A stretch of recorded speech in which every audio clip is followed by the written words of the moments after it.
Welcome to Sabado Session Podcast.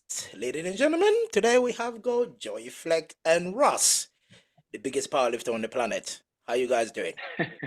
Doing good, bro. What How's up, how's it boys? feel? How's it feel a couple months after? He put it on you. Oh, shit.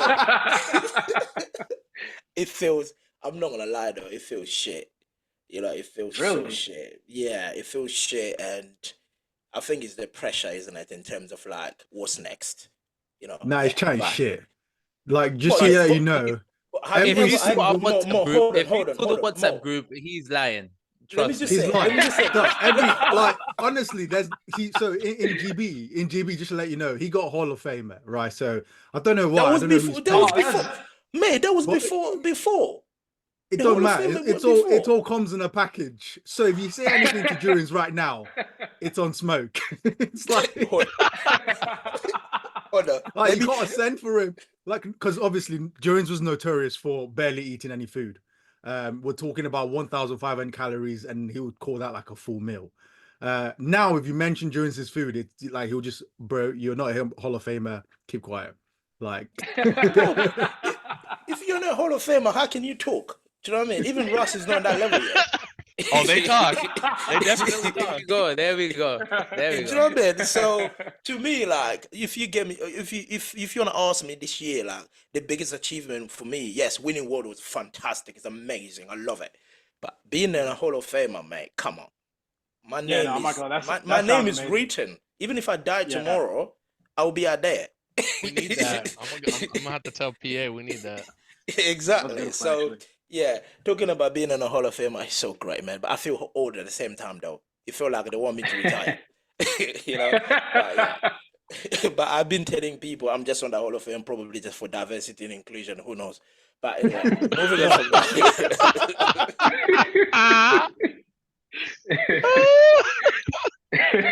Oh my God, bro. So to the meat of it, guys, because I know we're not gonna go through the world because the world recap has been done. Everyone has spoken about it. Ross, yourself, you spoke about it, and FLEXX, you did that as well in terms of like everything else. But I'm gonna bring this back to the point when Ross decided to disappoint all of us and went to USAPL, right? And I know you said USAPL you made beef. that decision due to the fact the business reason that's why you went to that decision. My question leading to that would be is did you get everything you wanted to get out of it? Not at all, actually. That was like probably like one of the most professional wise. That's one of, and you know what? I thought about that a lot after Worlds because I feel like, during that time, I was really kind of hitting my stride as a lifter. And to, in hindsight now, thinking about foregoing my IPF, membership in order to compete in USAPL. And if you look at where USAPL is at now, it's just kind of embarrassing. Like I completely forget that I did that, but no, I got nothing out of that actually. Like I'm, everything that decision was essentially useless. I'm so the reason I always bring it up because I haven't forgiven you for that. Probably like that's what gave me the fire in Lithuania. To be honest, a little bit that contributed to that because I remember that time I was actually waiting for that post of yours where you had literally you had Oh, yeah, that USAPL was sick. and That was sick, bro. bloody I like that. IPF. I literally was like that in Appreciate front it. of my screen. I was like, please choose IPF. And then he chucked the IPF and kept Yeah, USAPL. I man. was like, at that Yeah, point, I it said, look, was. you know what? Fuck it, you're not Nigerian no more. That's it. You're American now. Yeah, it was a pretty bad decision. I mean, the way that I was looking at it for the people that are listening is that, at the time Better was running, and we had an interest in starting to develop singlets. And I was thinking from my perspective that I could promote these singlets a lot more if I'm on the platform wearing it. And we had a game plan in regards to like competing at nationals and then releasing a singlet after the fact. And I mean, the singlets were a hit, but at the same time too, I could have did that same thing while competing in the IPF. I could just been wearing those singlets while I was training, and it probably still would have had the same impact. So for me to decide to forego like my IPF route and do the USAPL thing, and I mean, shit, I only did one meet after that in the USAPL, and then like I did the Korea meet or whatever. But after that, like I had to take the year off because I had to make sure that I was still eligible to compete this year in the IPF. So it's honestly the dumbest decision I've made in my professional career as a powerlifter. I'm sure For the like rec- you're go on, Flex, go for on. the record, I did present everything to him, and I was like, I'm moving everybody over. I'm gonna move. It makes no sense for me to not move Jesus, Amanda, Keiko, Delaney, everybody, and you know, I mean, Russ kind of just looked at the moment. This is why momentum and hype, the sport, it's like all about that, right?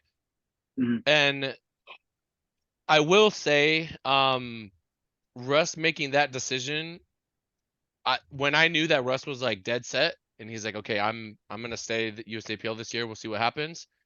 Because I knew Sheffield was gonna happen in 2019, right? That was or Yeah. it was gonna be 2020, but then the world got shut down. We couldn't do anything, and it was actually just gonna be. I had Amanda and Russ doing that one. Then the world got shut down, everything got delayed or whatever.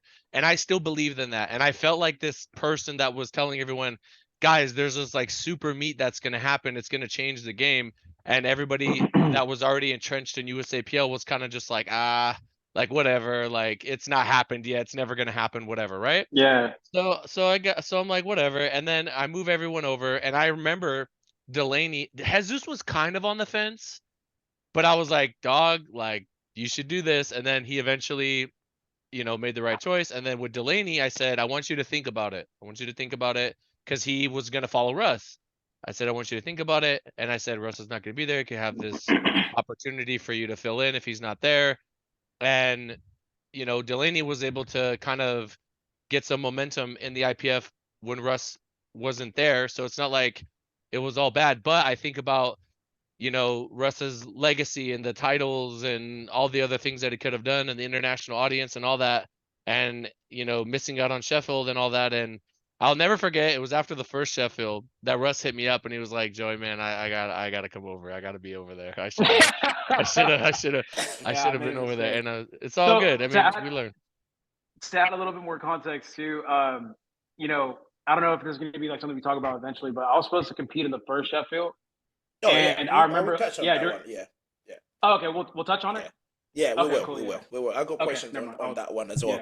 Yeah. I mean, again, Flex, you mentioned there in terms of like, of course, Delaney wanted to follow Russ, and of course, you convinced him to come to the IPF. I'm glad he did because many people have tried to follow Russ. What happened to them? You know what I mean? The result is who You know knows. what's crazy? When I made that decision, they like when I look at the weight classes, all the 83 stayed in the USAPL. And I'm Yeah. starting They to did. realize it was because I stayed. And I think like the only person that left was Delaney. Everyone else stayed. Then But that was that's what me. I'm saying. Look at the result after. Do you know what I mean? Yeah, Anyone yeah, that yeah, yeah. Russ has never been a good luck for anybody. You follow Russ, you're fucked. Do you know what I mean? That's the fact. So Flex, this is for you in terms of like, of course, Russ stayed in the USAPL, and because everyone else stayed in the IPF. And again, even at that time, Russ was still the biggest name in powerlifting. As a coach, how did that affected you in terms of like the business and people around you? Because your biggest character, as we said, Yeah. Russ was the only one, him and the only one in the Sheffield 2020 roster that didn't make it. So how did he affect you? It's very, very interesting. I mean, business wise, 2023 was our best year. It was for sure 100% our best year. But I was starting to feel the division, and a lot of that came from the split. That for a couple months we didn't have a federation that was connected to the IPF, and we were concerned what we were going to do. That's why a lot of our people, when USAPL decided to pull out, I believe it was 2021. I'm not entirely sure.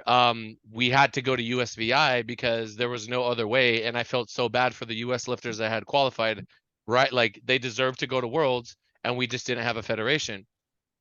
After it's very interesting because Korea was the meet that like me and Russ got suspended at.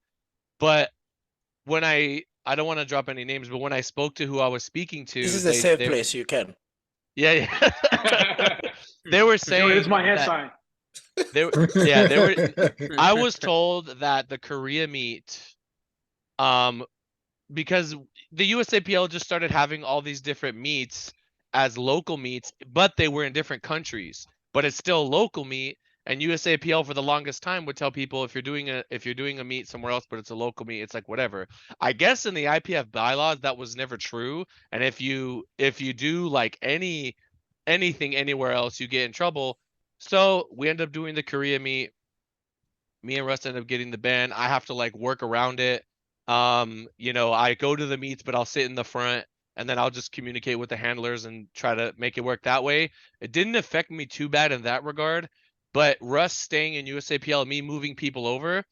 I think that year was 2022. I remember handling at that meet, being there in person. I think it didn't really start to affect us until after, because in the beginning when everybody moved over, there was a large portion of the powerlifting community that was like talking bad about the IPF, or like in America talking bad about the IPF, talking bad about moving over there. Oh, it's never going to be anything, da da da, USAPL is the big one, whatever, da da da, this and that. So but I always believed that at the end of the day, right, everything is gonna fall back under the IPF. It might not happen today, it might not happen tomorrow, but eventually that's what's gonna happen. I'm gonna tell you right now, and I'm gonna talk to the overlords, right? And I'm gonna say, I want to know your memberships right now, and after USAPL Nationals next week, I want to know what happens after that, because I can already tell you the amount of people that are gonna come over. It, like, obviously if anybody's like top 3, they're going over. It just makes no sense to stay, right? But I want to see that jump, because I'm telling you, I think everything's just going to be, it makes no sense if you're because okay, this is the feeling that I remember with Russ that 2022 year after he won nationals. I literally, so he won, I think he got 1,000 USD, and then I was just like, now what? That's it. There was nothing left. There was nothing. It was a very, and I remember one of the girls saying that they had post meet like sadness, like, what do I do now? I have no direction.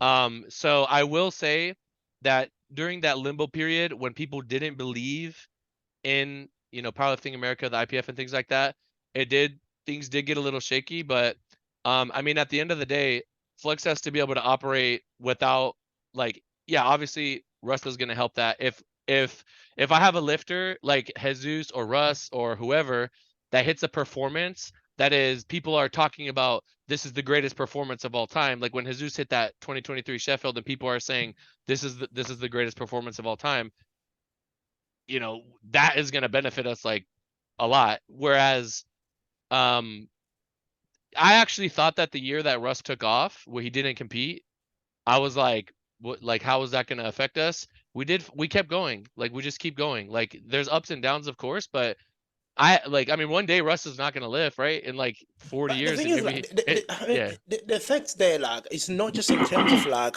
how much dollars you're bringing in, how much people you're bringing in, but in terms of as a coach, as a mentally as well, because you know you want Russ to do well, right?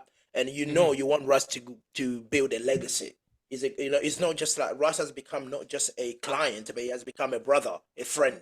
Do you know what I mean? And I tried to, I mean, of course, I told him all these things before, but You try. when his business is doing really well, if I had to guess, the train of thought might be, I don't want to shake anything up. Let's keep it where it is, because things are doing well this way, right? It makes sense. You're going to lift with your equipment. You could sell equipment. You lift in the federation that lets you advertise your stuff. But I think afterwards we kind of realized that all that matters is that Russ is on the biggest stages in the world, and then from that, people can trickle down and find those other things. For example, like in the UFC, all these fighters have like their own little side things that they sell, their side businesses, their brands, whatever. Like if you look at Sean O'Malley, he's someone who's really good at, he has his presence as a fighter, but he has like a million other things that he's monetizing on the side. But he can use the UFC platform to get known, to get notoriety, and do things like that. So I did express these things to him. I'll never forget in Malta, I was looking at, there was like an Alico magazine that had Russ on it, and I just kept looking. I chucked it away. Yeah. Yeah, I was I was looking at that and I was like, Russ should be here, man. And at you Sheffield, you actually told me that. you were know, I was there. lit- yeah, I You were was looking sitting. at You were Ray. sitting like on the right there. Yeah, And I remember thinking to myself, Russ should be here. And at the first Sheffield, it just felt weird not having him there because it was like there couldn't be a stage that was more made for him, and he's not here. And I just was like, I was just like, it was just a very compelling thought in my mind. But yeah, of course, I want Russ to, when he steps away from the sport, to be able to be very happy with the things that he's done, and to know, he told me in 2017, he said, like, I wanna come into the sport, I wanna make my impact, and when I leave, I wanna left it better than when I came in. And I think he's very, like, he's doing that, you know? So I think Yeah, I he, remember typing that out in the little survey thing. I mean, yeah, I don't it think, is. yeah. Sorry. it's true, right?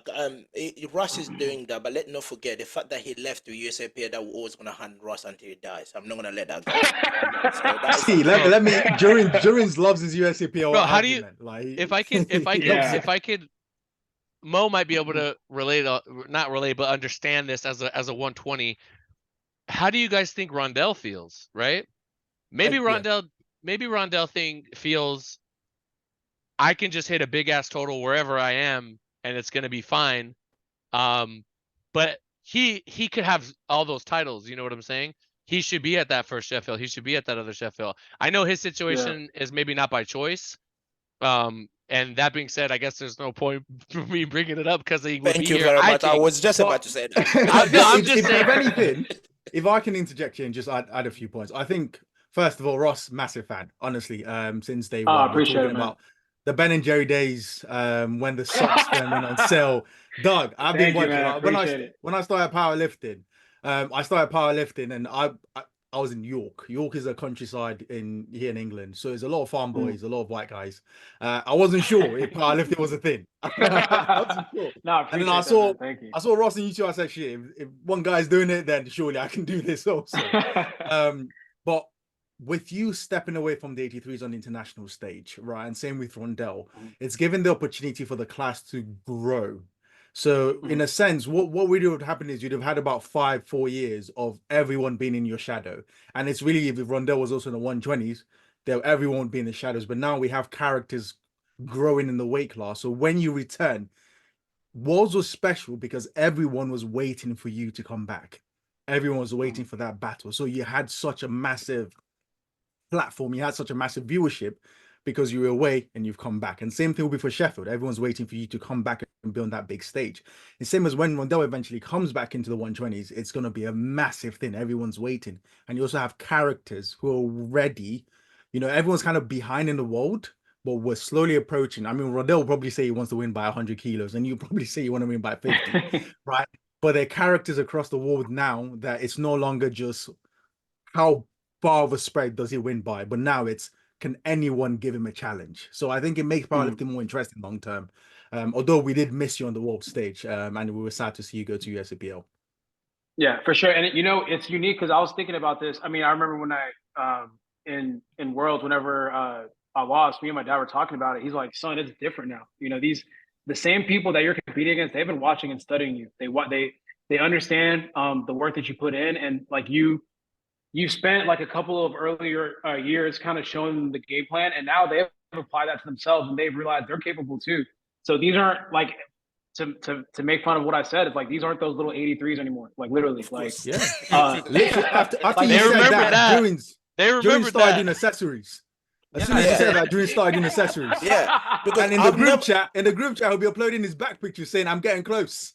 I've never done Yeah. accessory in my life. You know, after you said that, I said, "Look, mate, we need to do some accessories here." Yeah, I That think comment- it's going to be interesting too, because there's going to be people that when Rondell comes back, there's going to be people that are. I mean, we're kind of seeing it now. Like, I personally think there's just going to be people that are going to be able to challenge him. Not that he's not a great lifter. It's just he's showing people at the 120s. There's a level that you can get to, and they're studying and watching. And the longer that he's not in the federation, when he gets back, they're going to have an answer to him. And not saying he's not going to be capable of winning, obviously, but it's going to be a lot more challenging than it would have been had he just been competing during this whole period of time. Yeah, I agree. 100% I agree there. But by the way, Mo, one day God will bless you. You'll have the opportunity to share the platform with Russ one day. If you can make it. Respectfully, Jurins, I'll be there. Yeah, I know. I know you will. I said God will definitely Mo's doing protect good you right one now. day. Mo's doing good right now. He's the best 120 we have in the country. So yeah, hopefully. Hey, I was trying to be a Russ in the 105s. My buddy doesn't cut, unfortunately.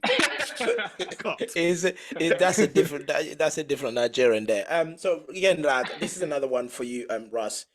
2020 Sheffield, you meant to be there, right? Because you deservedly got your spot in 2019. That 2019. You know, people don't. Yes, Lithuania was great.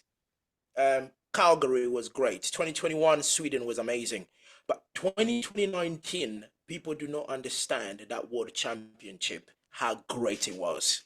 Right? Mhm. Yes, I was in a B platform, right? Yes, I know that. You But worked your way just up. just watching that A platform. No, I'm not even talking about just the 83s. I'm just talking about everybody. You know what I mean? 2019 is the first time we saw Ray William bombing out. I'm sorry about this, but it happened. You know what I mean? We've never Yeah, seen that was that. crazy. That happening. And then we saw Amanda Lawrence versus Daniela Mello. Probably Crazy. that is the biggest ladies battle we've ever seen. Do you know what I No, mean? probably it is for sure. I For knew sure, it is. after It is for that, sure. I was like, one of them is gonna hate me no matter what after this. Oh yeah, of course. Of course. We've got to touch on that. You seem I know we're Can I going to just talk finish? about Can I just Ross. finish my question? Oh yeah. Let me Sorry. just finish my question. So, Russ, you went through that history-making moment, especially you being, to me, arguably to me, the greatest AE3 that ever lived in Greg Yeah. Gibbs. You did that. And now Sheffield turn around, COVID comes in and you miss it. So how did you affected you mentally, your drive going forward, and everything is around? Because missing a championship like that because of COVID, it's just like fuck. Yeah. It's not even my fault. I'm Yeah. not even injured. So yeah. Yeah. No, so that, I mean, it's funny because a lot of people don't even, I feel like there's a lot of new people that are kind of like following me now. Cause I mean, that was a long ass time ago now that I think about it. So 2019, so for people that are listening that don't know, like in 2018, I lost to Brett Gibbs. And at that time, Brett Gibbs was, I mean, it was John Hack, Brett Gibbs, and they were like the greatest 83s that the sport has ever seen. And Brett Gibbs was always touted as like this, he was the greatest. Like he was strong as hell. He had PR'd. He had hit 830. He was the first person to hit 10 times body weight, right? I'm still scared every time we At talk about his 83. name. Every time we talk about his name, I get goosebumps. I'm I gonna literally lie do. to you. I'll say this: like, as a competitor, there's never been someone that I've ever looked at that was stronger than. Like, I'm like, if we both go all out, he's still stronger than me. Like, I always looked at him like that, and it was like a respectable fear to where like I can't miss a lift if I ever want to beat him or if I want to compete with him. Like, he needs to miss a lift, and then I need to go. I need to be perfect, right?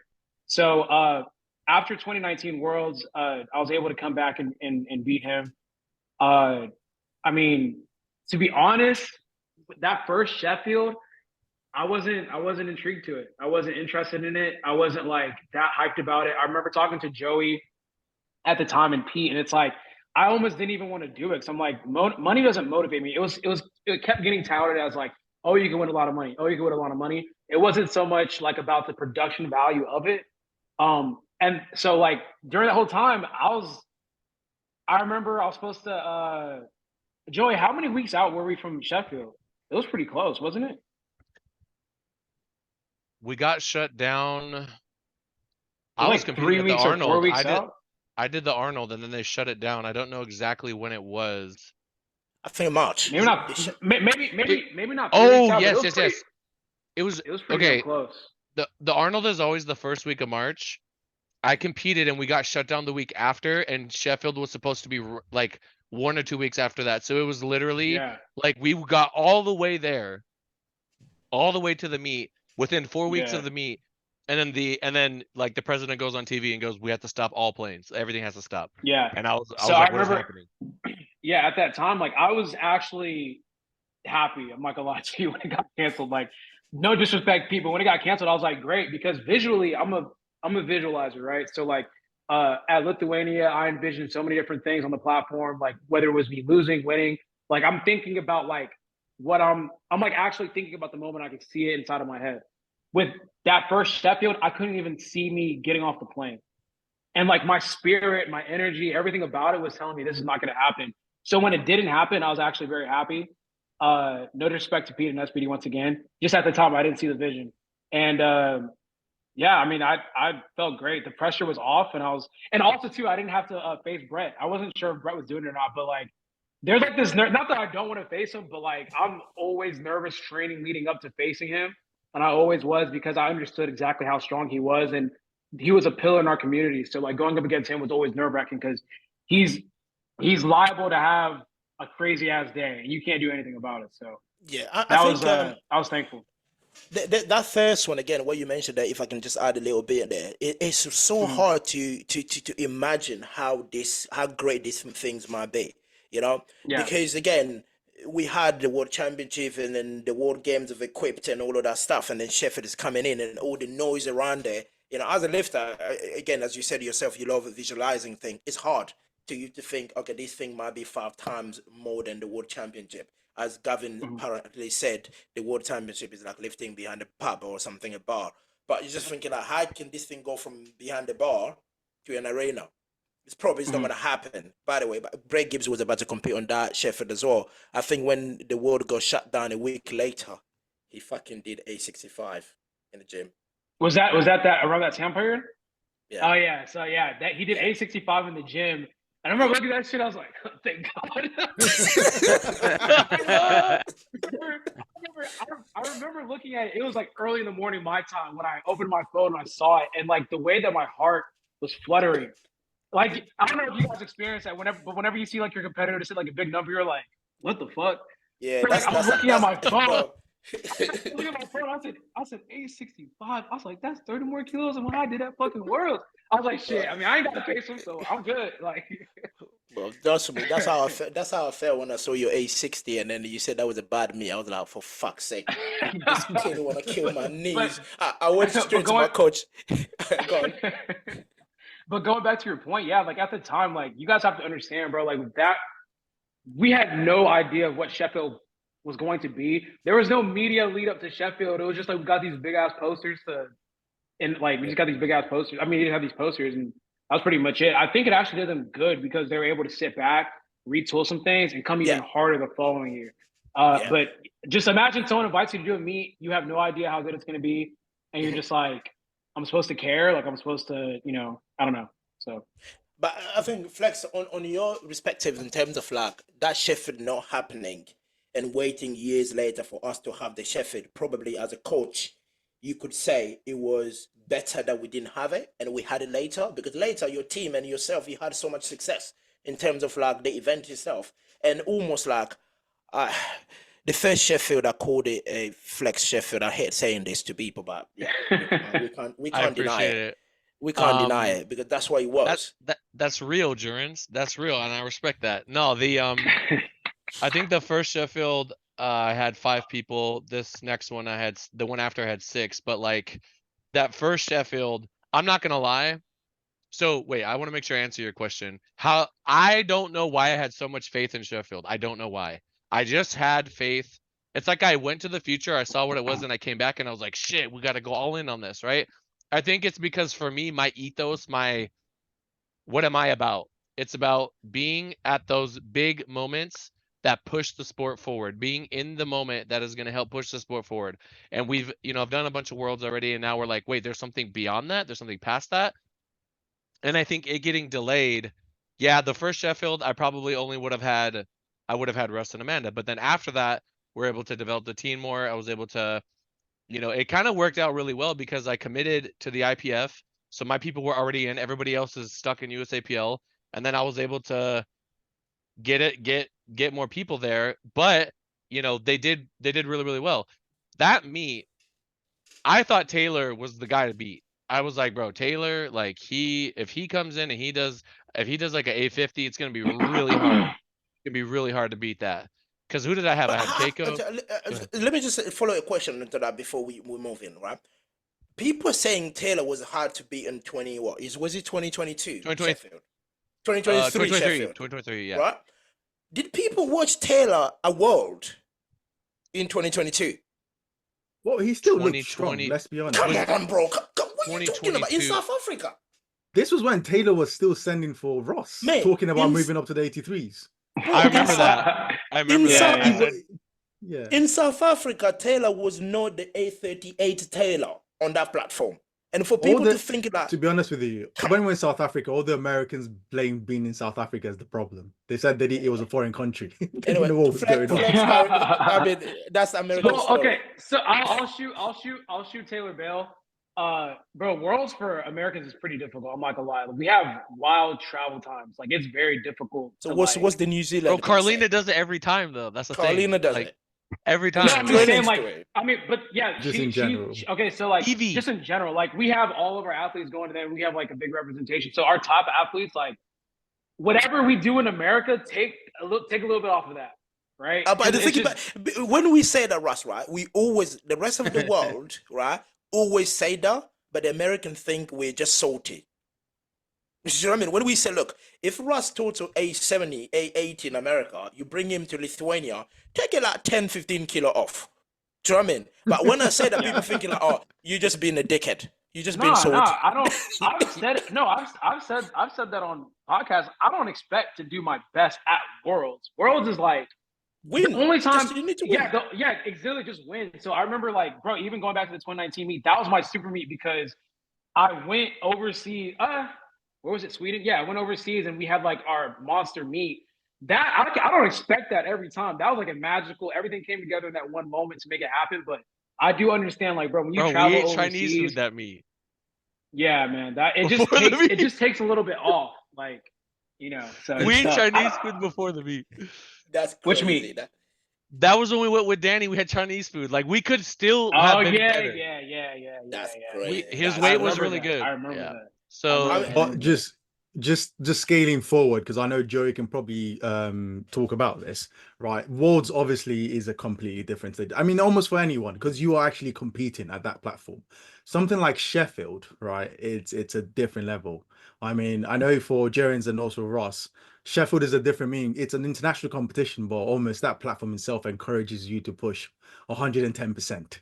You know, so that would also be very interesting to see how that experience is like for both of you, especially. I know we're talking about 2023 Wolves. I was there in the background. I tried to pull 391, didn't budge off the floor. But Don't worry. bro, you got into Sheffield though. Don't worry. Me and Russ ain't loading 380 at Sheffield. It's not happening.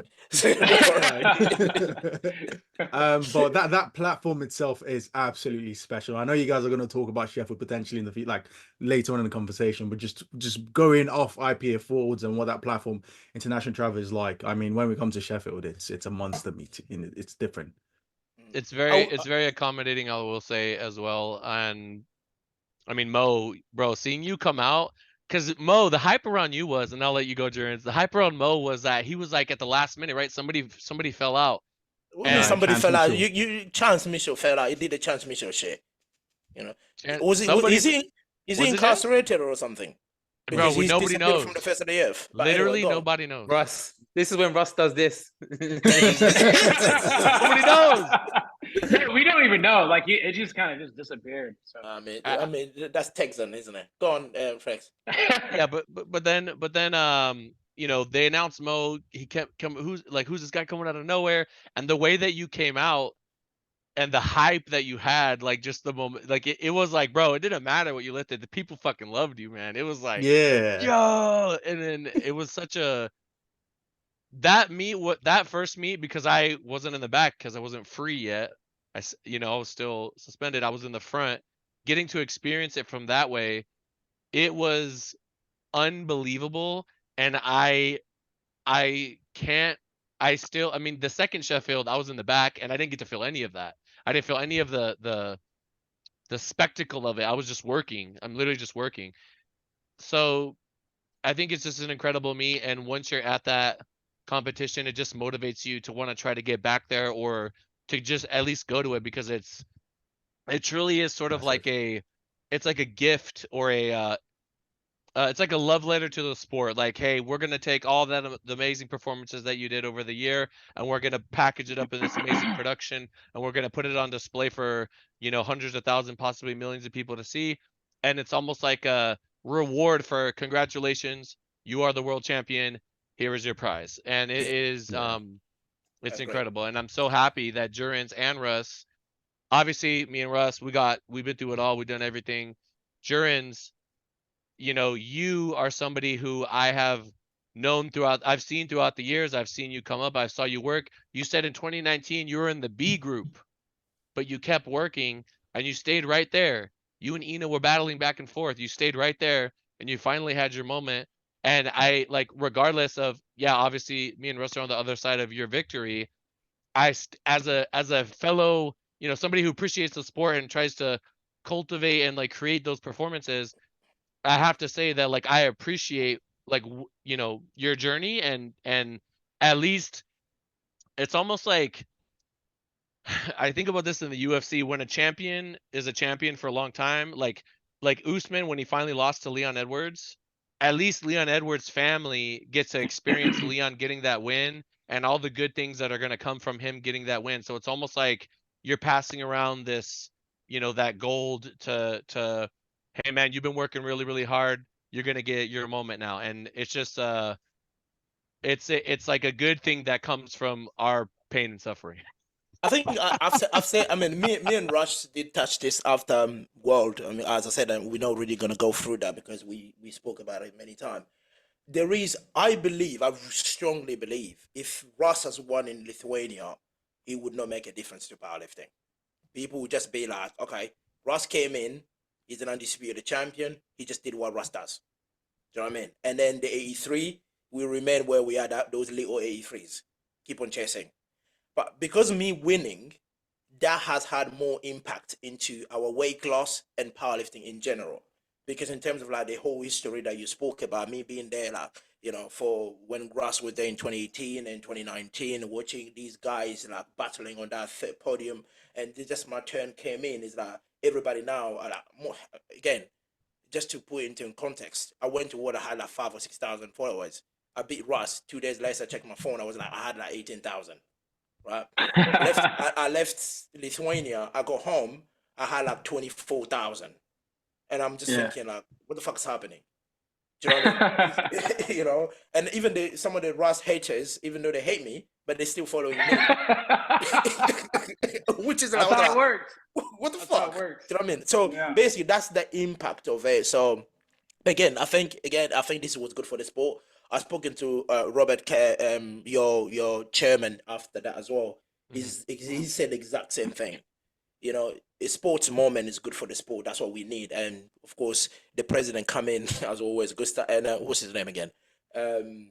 What's that? Gaston come to me saying that session should have been on the Eurosport. I was like, yeah, you decided not to put in the Eurosport. It makes no sense. Do you know what I mean? What session ended up being on Eurosport? 93s. I think it's the boring 93s, and then of course they had a Jesus. So Jesus have to be on the Eurosport always. Jesus has to be, man. I think my question leading to all of this, Russ, is you are away from USAPL, you come in, you did PA, you did the World Championship. As you did the World Championship, we're going to Sheffield. How did it feel when you watched that first and second Sheffield? Knowing, this is how I felt as a lifter, right? I was there on the first Sheffield when it happened. I remember me telling FLEXX, said, FLEXX, please, in Malta, bring Delaney on form, because I won a battle in Malta. I remember me telling you that. So as a lifter, I was sitting there and thinking, what people are doing on that platform, I can do that. I can actually do that. But unfortunately, I'm sitting here. That's how I felt as a lifter. So how did you feel, especially you, holding multiple world records, sitting in your apartment thinking the first one is gone, the second one is gone, and thinking, fuck me. How did you feel? Yeah. It felt like shit, honestly. When I was watching those meets, I was like, man, I fucked up. When I first joined powerlifting, I started doing powerlifting, I honestly saw where powerlifting could be. I thought it was a spectator sport. I thought that, it was a sport that was just ready to explode. And Sheffield is, and I'm not saying this because I'm an SPD athlete now, but like Sheffield is everything I thought powerlifting could be. Um, and to see like the athletes be on that stage for certain things to be highlighted, uh, the crowd size, the production. I'm like, this is what I've been preaching about. This is what I've been talking about for the past 5 years, and I'm not even a part of it. And to be honest, it genuinely hurt my soul because I was like, man, everything I do is to promote the sport to get to a certain point or to help us get to a certain point. And just kind of just watching everyone kind of like reap the benefit of how much the sport has grown, and me not be able to be there on that stage to once again help push the sport forward. Because I'm thinking about my platforms, like if I was able to share, you know, me competing at Sheffield during those times, I can only imagine how many more people would have looked at what was happening at Sheffield and be like, damn, like this is what Russ does. Like, wow, I want to be a powerlifter too. Because I do, one of the things I'm super proud about with what I do with my content and what I do in powerlifting is I have brought people that have never been to powerlifting into powerlifting. And I don't say that in a braggadocious way or in an egotistical way, but there's so many people that I've met along my journey over the years that I'm looking at them, they would have never, ever in their life gone to a gym or thought about powerlifting, but through watching my content, I've been able to bring people into the sport.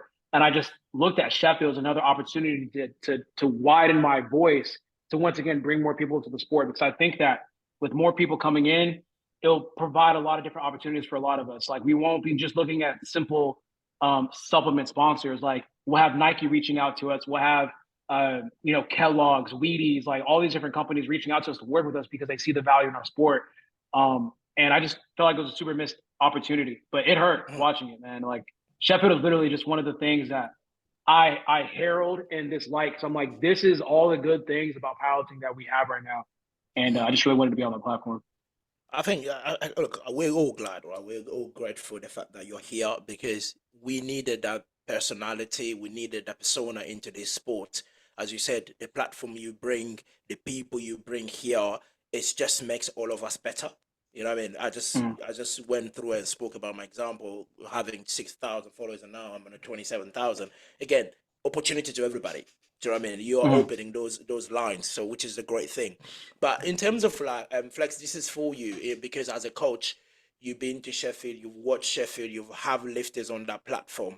If there is, it's a question normally I ask at the end, but this is will help Sheffield and then everybody else.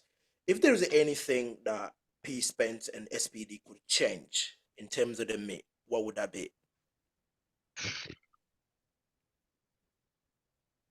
The things that they could change are not necessarily okay, as a viewer, like I got to be in the front row, the first Sheffield, and just hold up attempts like this, right? That was a great experience and I don't really have any complaints.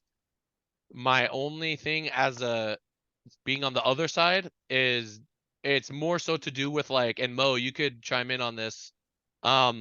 You know how like the holding area was like underground and the Yeah, I was warm-up gonna help. room, I was bro, gonna that say, but fucking he didn't mention the elevator. stairs. Yeah, the elevator was like the elevator was always jammed up and it was really slow. And there were moments when I'm like, Sonita is literally about to go. I need to get to the platform.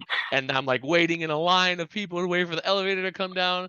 And it was just, if there could be another faster way for us to get there, like little things like that from behind, like just also like Did they Jesus have a was staircase? Jurins will take the staircase. I know he will. well for this year, for some reason we had to take the elevator and I don't know why. And it was literally just to go up like one. So I'm not sure. You're talking about from the warm-up room. Mo, when you went, was there a way to get from the warm-up room to the stage from just taking the stairs? For Yeah, he you? could. Jessica Bittner did it. Apparently, yeah, Okay, she yeah. climbed up. Yeah. Yeah, I didn't see that, and there was a ton of people like doing the same thing, so I was like, I guess this is it. And it was like a little hot, but like stuff like that, um, those are like small things. And then the area right before you go out onto the platform, it was just really crammed. And then like I'm at the desk putting in an attempt. I got Keiko right behind me who's about to go. I have my other coach helping, Callie, and I'm just trying to do all these things. And I got the technical controller like only 2 coaches, and I'm just like. Oh, so like little stuff like that. But in terms of the meet, and how the meet is structured and things like that. In the beginning, I used to think for lifters like Amanda, that, you know, they've already pushed the world record so hard because she goes hard every meet.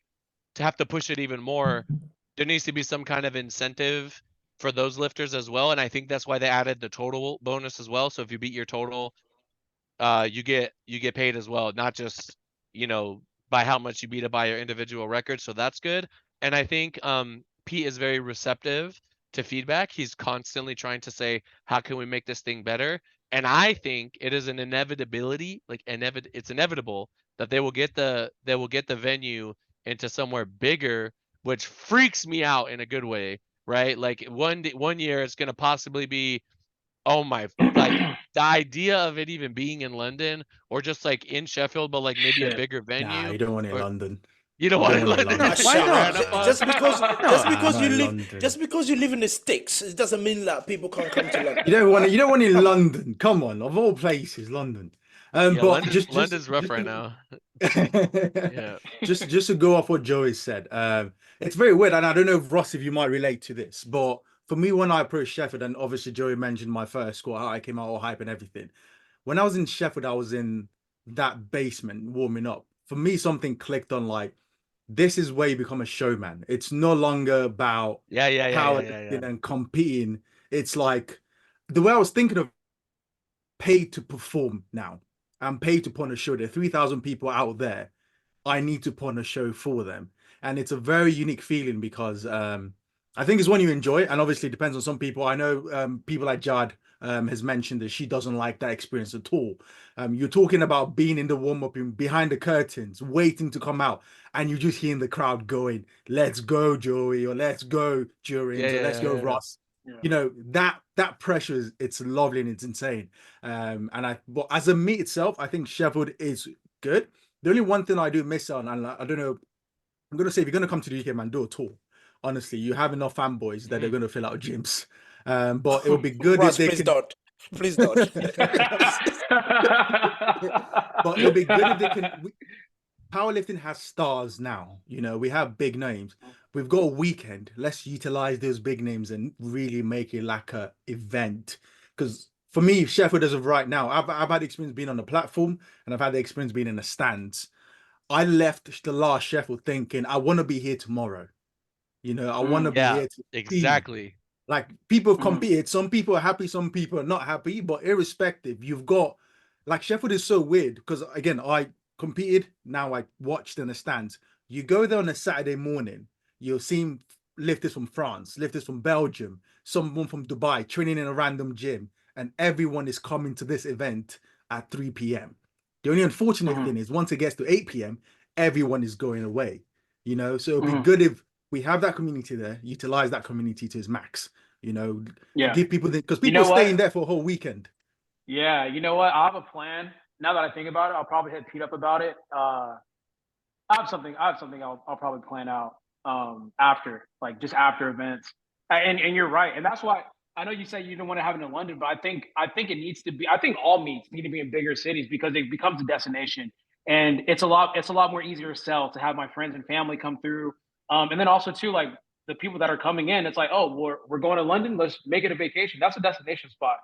As crazy as London may be right now, people still go to London for a vacation. So I think that'll be dope. But going back to your point before we move on about the pressure of competing in front of big crowds, we're gonna get it to a point in powerlifting where that'll become a factor whenever it comes to lifters having good meets or not, because that's a nerve-wracking experience. It is a little bit different to compete in front of thousands of people. You know, when everyone's eyes are on you, the lights are bright. You might forget a cue or two that fucks up your whole lift.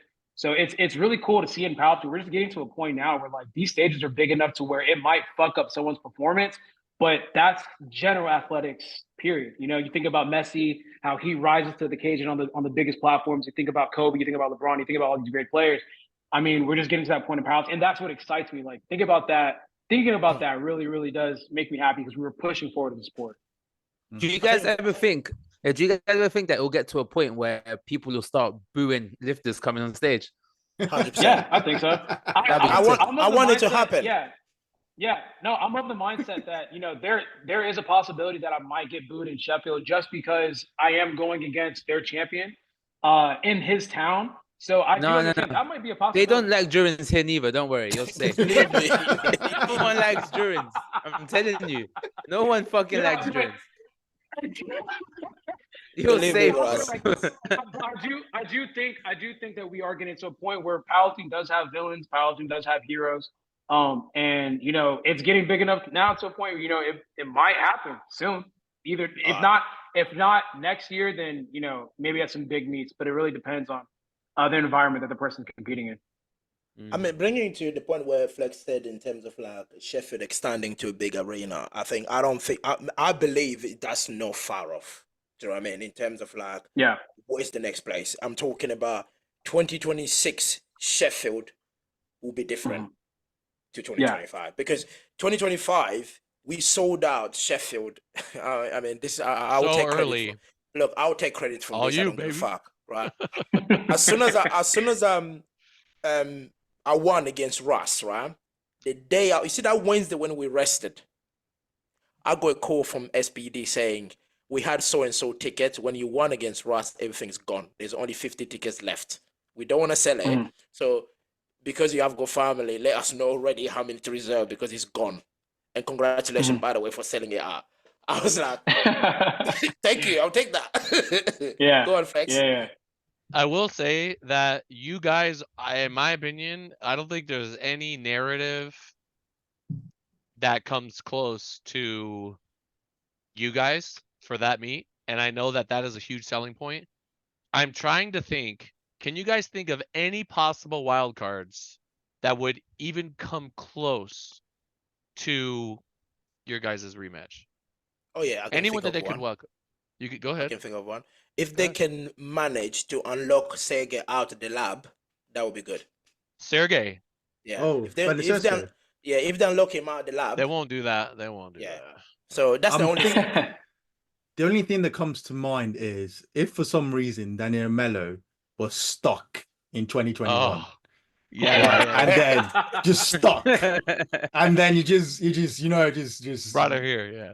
30 kilos, just That added era- it, just she's Man, here. that She's Let's skinny go. that era now. of powerlifting, She's skinny bro. now. That era of powerlifting was epic, man. Daniela and Amanda was such an amazing dynamic. You know, if only that lasted a Yeah. little bit longer. I think Anywhere I went, to me they were great, but I'll be biased here and I'll say Gibbs comes Amanda, back. where she has taken this Amanda Lawrence performance of hers, I believe Absolutely. Daniela would fall Yeah. behind.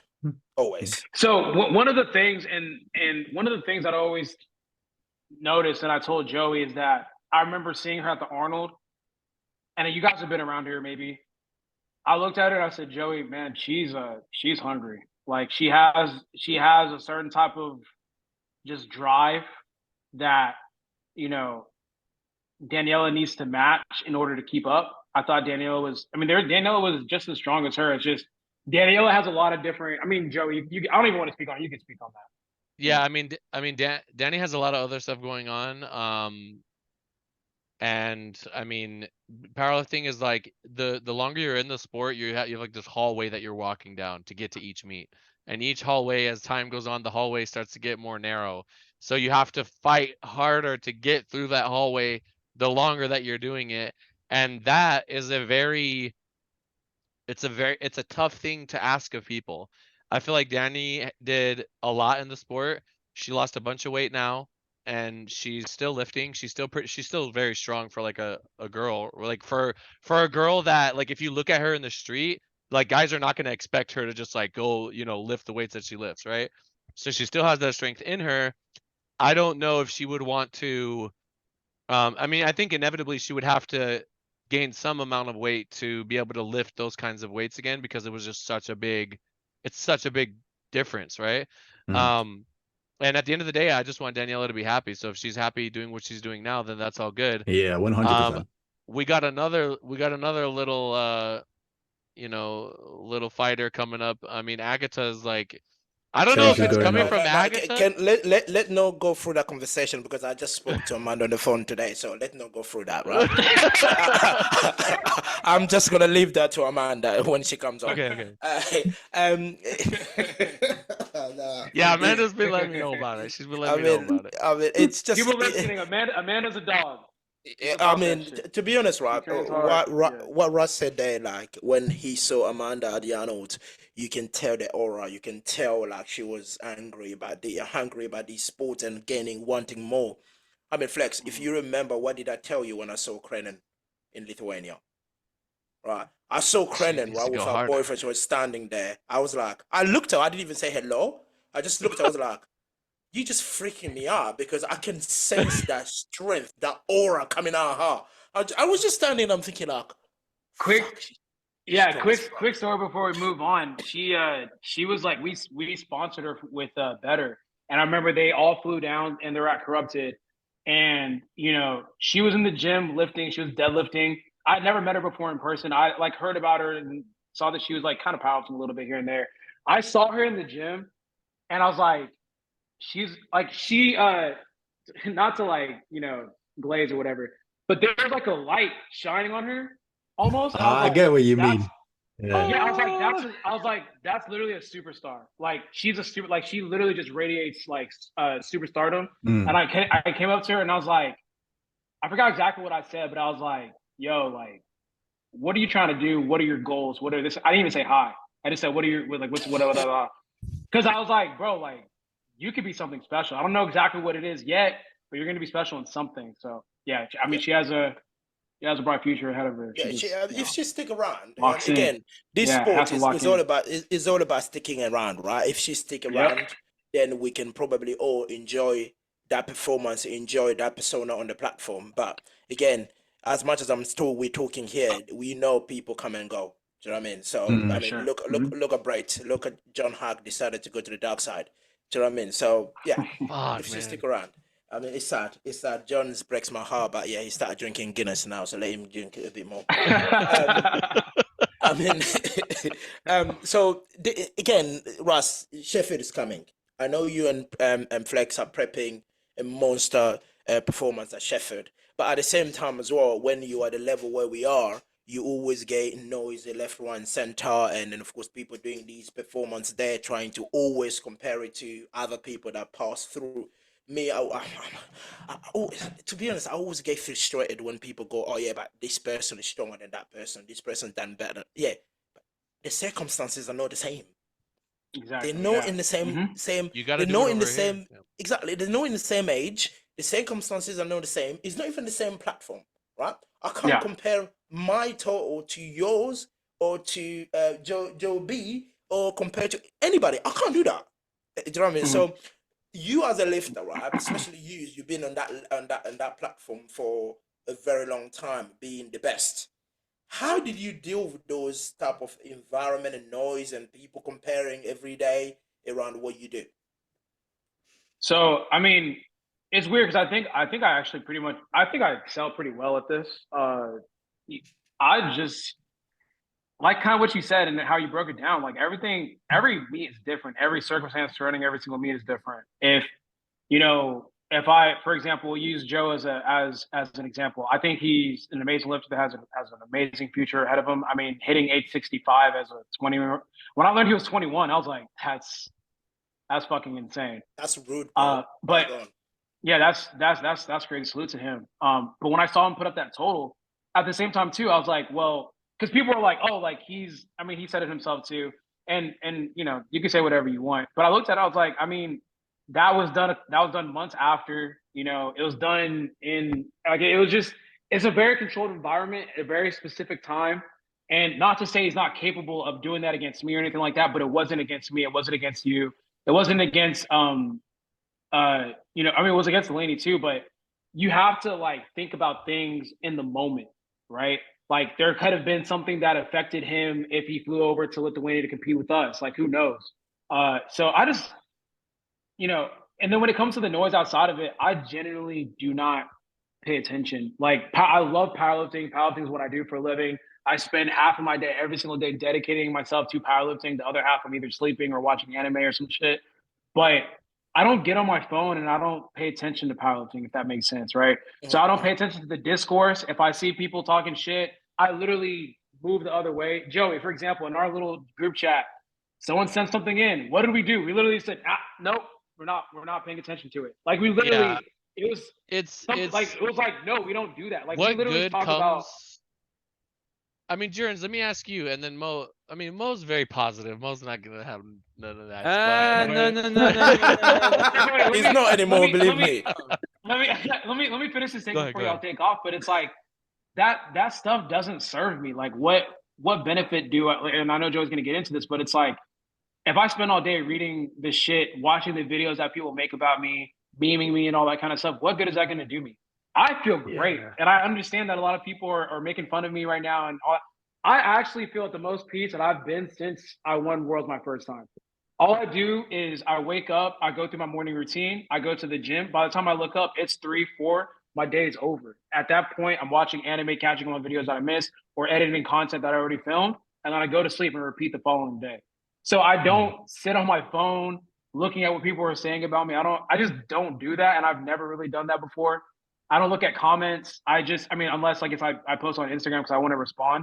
But it's very easy for me, to be honest. Like, I just don't pay attention to shit.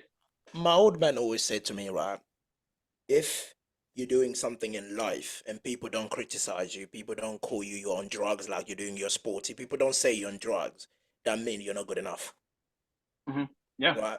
People have to say you're on drugs. People have to meme you. People have to talk shit about you. That means you're successful. Right? Even in my line of work, right? I'm an investment banker, right? There's a quote investment banking is, right? If the FCA, which is the lawmakers, they don't give me a warning in what I'm doing. Yeah, this is some dodgy shit that Joe's mean about to say now. I'm not making enough money for my client. So basically, you're scamming. You're scamming. You're reaching the threshold. He's going straight to HR tomorrow, man. You'll become a Nigerian for real. Do you know what I mean? So, yeah, to me, that's how I view it, and that's how I see it. So I know, Russ, you mentioned about group chat. Joey, I'm gonna ask you this: when was the last thing you said about Jurins in your group chat? Oh, Can you hop on the podcast with me and Jurins? I'm not sure. I didn't think he would. I think he's locked in, but he was like, "Yeah, I'm down," and I was like, "Oh shit!" Like, See, okay. Espin, I told you, they love me. They don't talk shit about me like other people over there do. Joey, have we Jurins, ever, bro, Jurins. Look, hold on. I'll say this too, bro. I've never said a bad word about you. He's the last 83 on Earth. Not even his ankles. Foul. And the knees. In private, I haven't said anything bad, and I'm saying this like man to man. Like, bro, Joey, what did I say when you asked me? I said, no, I genuinely like Jurins. I was like, I genuinely like him. I think he's solid. Like, I don't have anything bad to say personally. We've seen every meet. I've only had good interactions with him. He takes the time to talk to me. We sat at breakfast at the last meet. After the meet, Ina came over and we talked for fucking, I don't know, like an hour, 35 minutes, some shit like that. Jurins is a solid dude, and this is what I respect about people, right? If you're a real person and you see things for what it is, and you can think for yourself, and you can analyze situations and come to your own conclusions, and you're not just following what the cool thing is to follow. You actually take a step back and go, hold up, let's take a look at this. This is exactly what's going on, whatever. I really respect that. And I think when you get stuck in the comments and you're always looking at, what people say, they're just going with the same old common thought process, common narrative. And I think with Jurins, I see like he respects, bro, that moment after the meet, right after you hit your last deadlift and you came off and you got emotional, I was just like, this is so real. Like, this is a fucking real thing. This is the culmination of everything Jurins has done to get to this moment, and everything Russ has done to build himself up to become this immovable, impossible, unsurmountable juggernaut, right? To come to this moment. Bro, I was listening to some of the UK boys in the back, the things they were saying. They fucking couldn't believe this shit. They were so happy, and I was like, maybe it was good that we lost. Like, I don't know. Like, I'm thinking about the net good on Earth. I'm thinking about the net good on planet Earth, and I'm like, shit, man. Like, They're talking about, Yeah. you know what I'm saying? Like they're just talking about all this good stuff, and I'm just like, well, shit. I mean, that's sports, and we haven't had a moment like that. I guess last year, Callie and Taylor, that was a crazy ass moment. I did not expect for that to happen. Um, the unexpected moments when you go to the meet and you're like, this guy's gonna win, but when it doesn't happen and someone has a stellar performance or there's a mistake or whatever, that's when you get that sports moment that just gets a lot of people talking and elevates things like to this crazy level. There was one thing that I wanted to say that we were mentioning before. Yes, okay, I said this with Russ on a different podcast 2 days ago. Dana White from the UFC said, if you come into the arena and Yeah. everybody's cheering for you, that's a great thing. Of course, I love that, right? If you come into the arena and everybody is passionately booing, they're like, boo, they're like so angry. They get an emotional response from your presence. He's like, I fucking love that shit. I'm going to book you every time, right? But if you come into the arena and no one gives a fuck, we got a problem. We got a problem. So people got to understand that at the end of the day, I think being compelling, whether that be for cheers or boos, in any which way, I think it's what is life about, bro? I remember being in the first Sheffield, and I remember sitting there after Jesus won the meet, and I was like, in this moment, I am alive. I am alive at this moment. I'm It had his own I'm alive. Gojo When moment. he came up to yes, yes.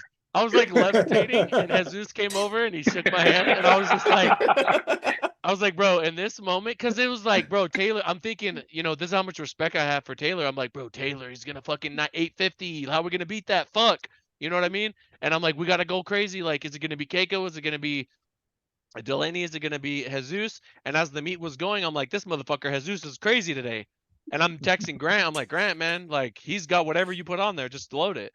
And after that moment, I'm just like, bro, that moment. I mean, Jurins, can you think of all the moments in your life? I know when your child is born is probably one of them. Where you think of those moments where you're just like, it's just a standout moment that you're never gonna forget. You're good. As far as I'm concerned, Jurins, you completed your mission. I mean, you got to do Sheffield still in World Games. But if you leave your gloves in the arena, if you take your belt off after World Games and you put it there and you say, I've I done mean, enough, look, you've completed it. it's not even that. It's not even that. I beat Ross. No one has ever done that. No American. Well, No, Brett, no. Brett I has. mean, Yeah. Brett is a different. But Is this a is capital R Russ. yeah. Brett is This is different. capital Right? R Russ. You see what I mean? I beat Ross when no one has ever done that. Right? To me, whether winning world or whatever, Sheffield or World Games or whatever, I don't care. It happened. That's the moment. That's Russ, you're happened. his Alex You know? Pereira. You know what I mean? People have asked me this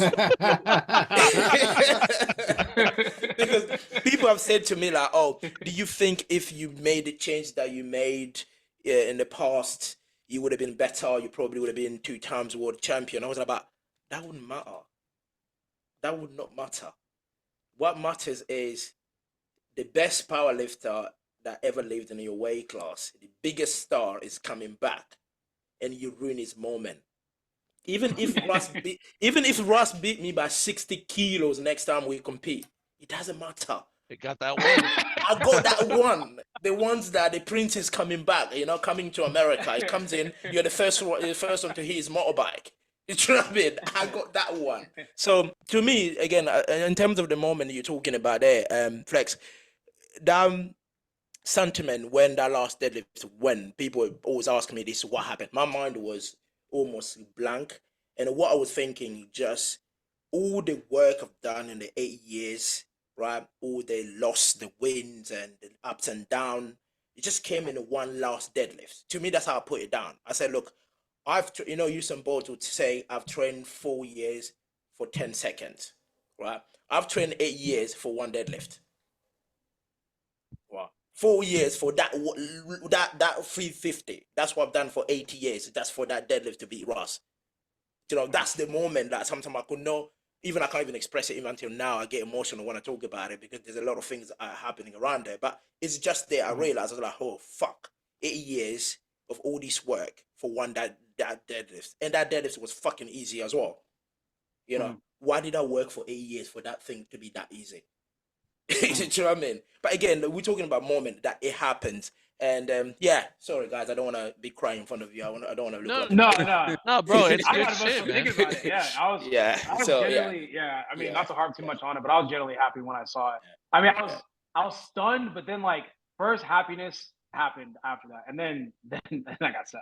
yeah, yeah. But I was definitely watching. I was like, I was watching you have a sports moment during that moment, and like I know what that feels like because I've been there, and I'm like, nah, you could have loaded anything. I knew you had it. I was just hoping I was just hoping you fucked up. I was just like, man, have a technical error, some shit, do some, and then you clean it. I was like, all right. It would have been but yeah. interesting to see if you had to load the 360 just to like kind of put a nail in it. No, I always tell people. I always tell people that you're in a flow state. When I saw you with your thing over like that, I was like, oh, he's in a flow state. Like he's probably not paying attention to anything that's happening. He's just lifting, which I think I is, didn't know until the last deadlift.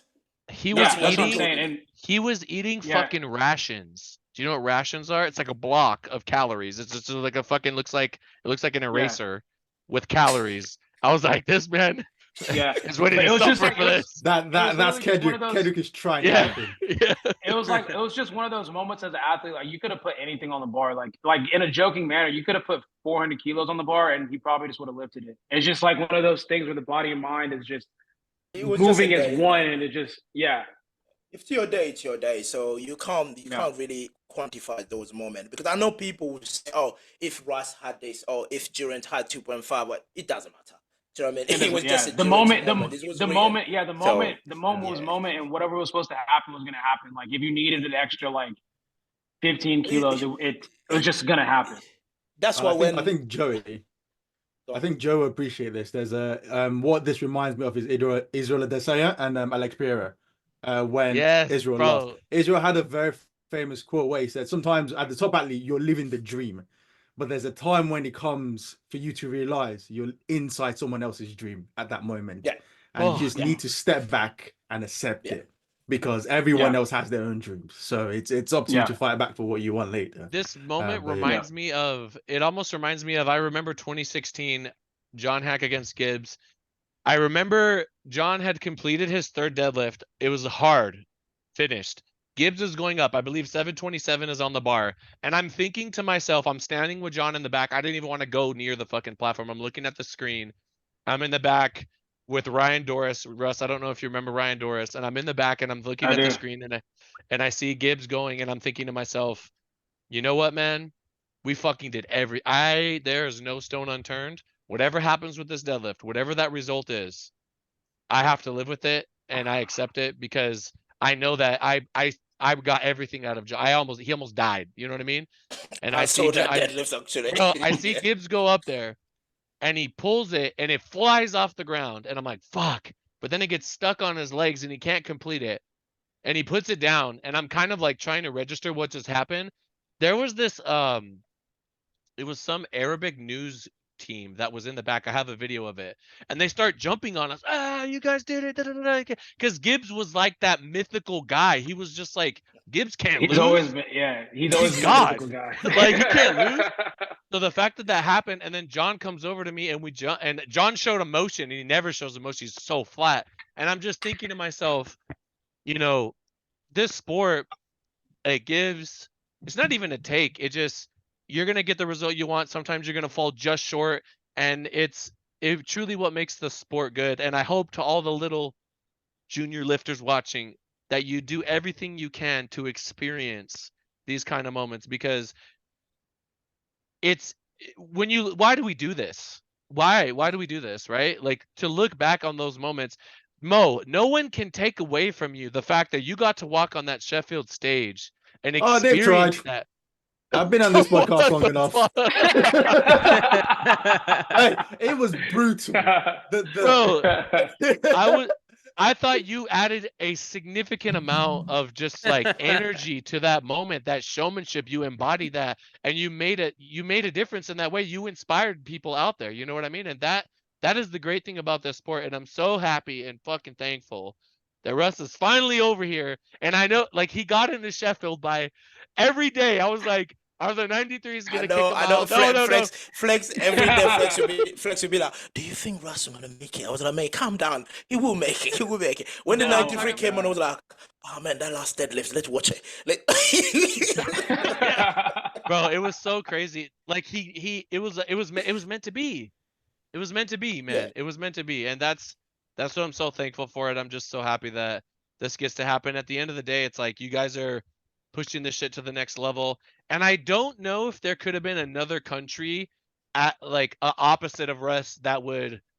I mean, if you think of the two biggest countries in powerlifting right now, I mean, it's got to be the the U.S. US and the and the UK, UK. right? Yeah, Yeah. yeah. I don't think it could The be. French are also massive though.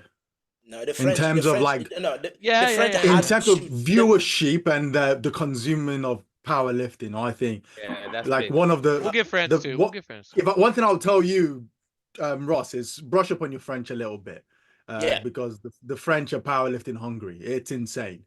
they crazy. Yeah, we were gonna go over there. We kind of wanted to go over there, but I just didn't want to waste any time. I just wanted to get back and start training. But we wanted to go to the Sabado worker meet, and then definitely I wanted to kind of like just go around France a little bit. But we'll save that for later. Yeah, I mean, How was silent worker, Jurins? That's when I went silent worker because I had enough of people thinking like me hitting what hitting Lithuania was just a fucking angels that were with me. Like any other day, I will flop. Mhm. I will go back to my 820. That's why I turned up in silent worker. They say, at least I flew inside. People don't get this, right? The story is, I flew to silent worker at 11:30 that Saturday, and I go at the airport. The driver tried to scam me, and he didn't realize that I speak French. As soon as I started speaking French, he goes like, "Oh, my brother, sorry." I was like, "Okay, take me to the hotel."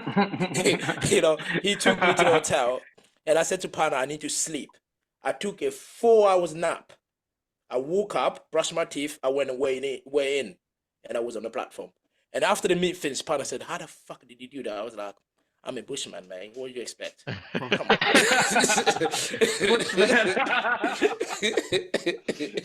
What do you expect? Do you know what I mean? So yeah.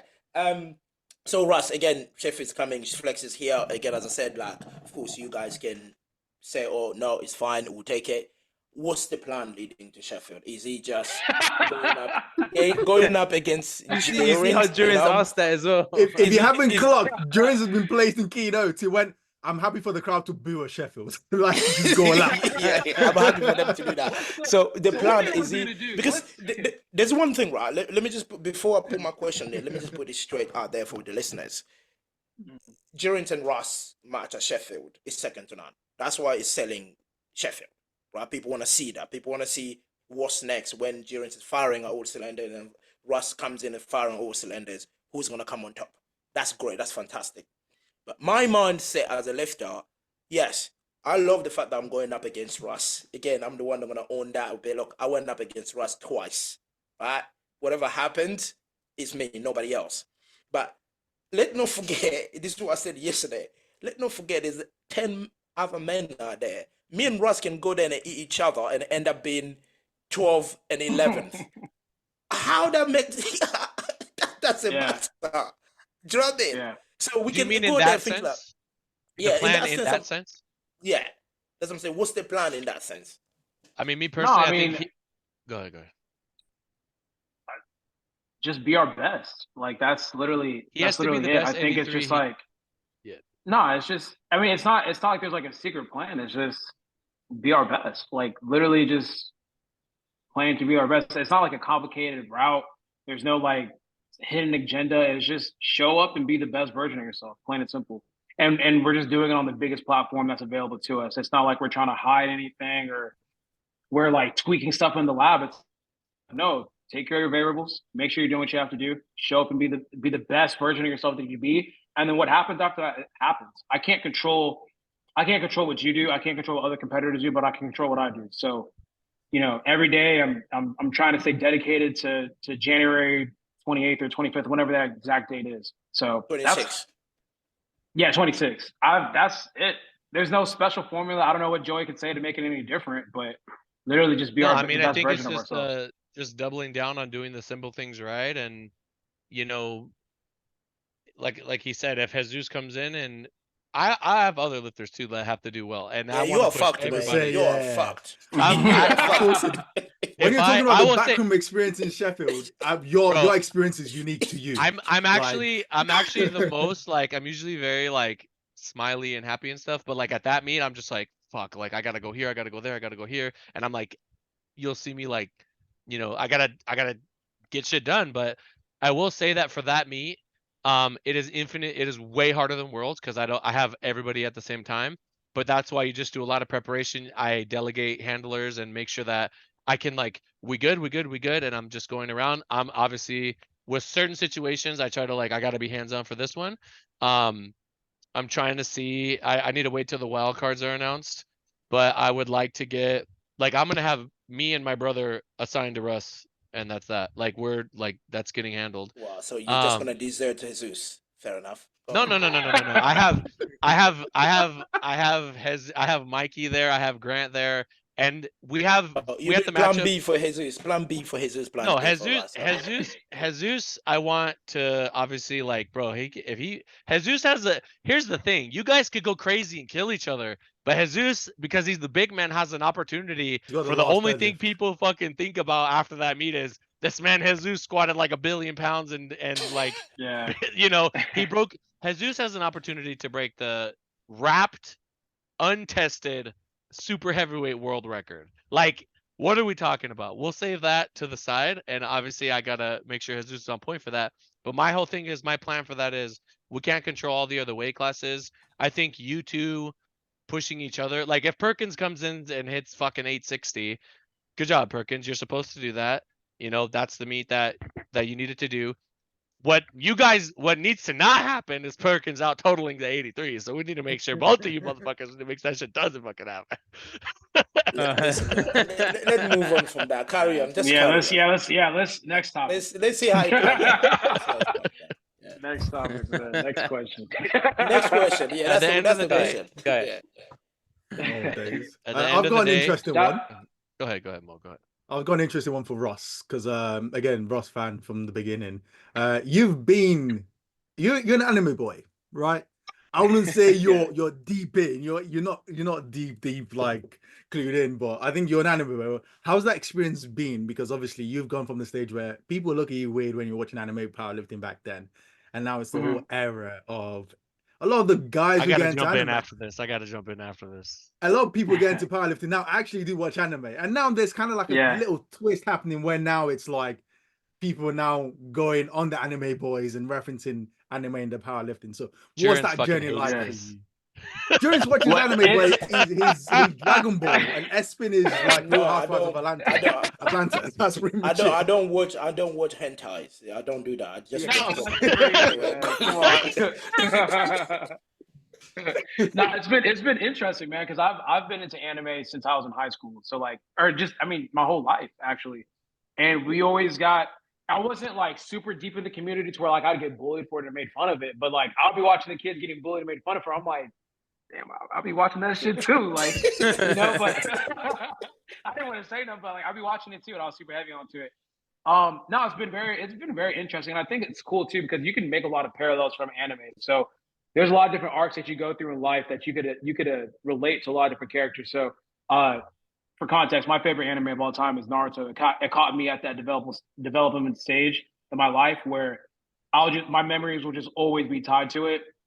And I think right now I'm just kind of in my arc of I'm Sasuke leaving the village. I'm cutting all ties that I had previously, and I'm going to seek power by any means necessary. Definitely not taking steroids, but by any means necessary. And then you guys are gonna catch me at the end of the time skip. It's like, well, what the fuck, So that's I'm relating a lot more to I think they call them the durologist, right? Or like the character that's like, it's not like they're a villain, but they're kind of more formed and fueled by the plot, and they kind of like serve their own purposes. But no, I mean it's cool to see people get into anime. There's not as much hate, especially in the community, because I feel like it's intertwined together. If you're a powerlifter, chances are there's like a 95% chance you're gonna like anime. But going back to what I said earlier, it's cool because I've seen people that like they're super into anime and that's all they care about. that have actually started lifting and powerlifting because I powerlift, Okay. right? So on my Ah. YouTube channel, I discuss anime and I post about the animes that I'm watching. I've had people that are like legit dedicated to anime start going to the gym and then get into powerlifting because I'm into anime. I've had people come up to me in the gym, and like I said, those are actually people I was talking about.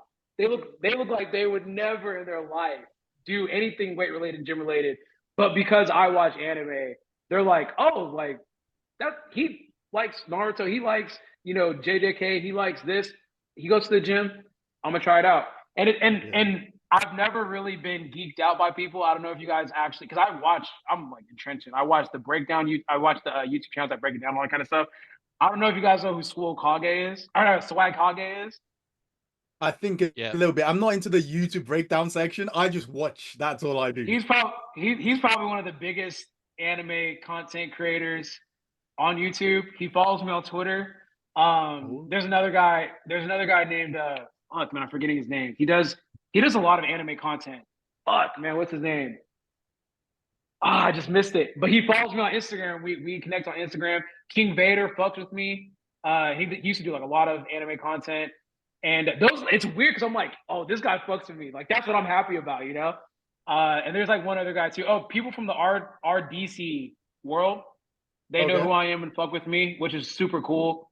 And Tyler One's more so gaming, but that's not like he does watch anime, I think too, but he fucks with me as well. So it's funny because those are the people.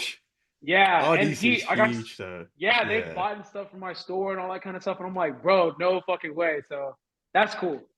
Really quick. Yeah, it's a shift.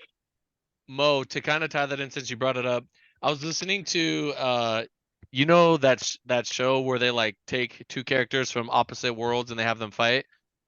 They were doing one with Gojo, and they said that his presence in that world made the rest of the world sort of change around his strength. And I always try to tie that into powerlifting, and I'm trying to think, do you think like Jurins, for you it might be Gibbs, for many younger kids it might be Russ? I feel like when we see a guy come into the space, like, okay, let's say right now, I think we could all agree that like Perkins is like kind of ahead of his weight class right now, right? Yep. Yeah. I think because of that, he is going to show people like what is possible, and the rest of that division is going to, like, there might be a kid out there right now that we don't even know about that's like 18 years old that watches Perkins that is like, hey man, I could lift more than what he was doing when he was my age. I'm going to go after him. And I think you kind of show, it's kind of like what Russ was saying that his dad said, you kind of show people what is possible. There's a kid right now, 17 years old. His name's Jack. We've seen him. Bro, did he break John Hack's junior record as a sub junior? He hasn't competed yet. 5. He's not competed about yet. Next though. week, I'm gonna be there and I'm gonna tell y'all what's going on. Yeah. But he did it in the gym. He's got to make it real. This is the thing, guys. You got to make it real. You got to go to the international stage with those judges. You got to know the stress of 6 jury members. Okay, 5 jury members. and then you see the Italians going. Oh my god, yeah, man. But the whole thing is, you guys are showing people what is possible, and relating it to anime. Gojo was that guy that literally, like, the bad guys were like, we gotta go away. Joey, while he's around. please, no spoilers. Oh, please. you haven't watched JJK? No, that's nothing new. That's nothing new. That's nothing new. Then we just not talk about it. Okay, the point is, Joey will spoil it, man. I'm not though. I'm not. That's what Gojo's you haven't the watched strongest. Jujutsu Kaisen. You haven't watched Jujutsu. No, he has. I don't know, but he's like finished. I'm He's not. like with the manga.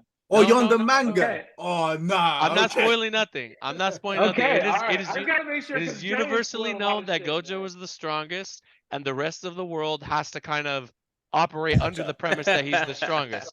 So okay. the fact that if Russ is winning all these years, he wins for America, he won 2017 through 2022. He won all those, right? That's 5, I believe, Russ. 5? Actually, that's perfect when you think about it. I just look at it as 6 because I do IPF. I mean, I do Powerlifting America too. So yeah, so 6. Yeah. So you got 6 national championships. That showed the rest of the 83s. Okay, That is rude. He's How so are we rude. gonna? Everything is gonna be hyper focused on Russ. USA. Who's gonna be Russ? Who's gonna be Russ? Yeah. Right? And the more, and all I'm saying is, it's such an interesting thing, and there's a lot of parallels into where Russ kind of isolates himself when he does that, right? You know what? I was gonna flip it, Joe. I was gonna Yeah, use go the ahead. same concept you've used, but Ross, you're up to date on the season for Jujutsu Kaisen, right? Yeah. I'm up to date. It's All right, just Joey Carl. watches the manga and all that. Yeah. Okay, so you know when Gojo got put in the prison box Yeah.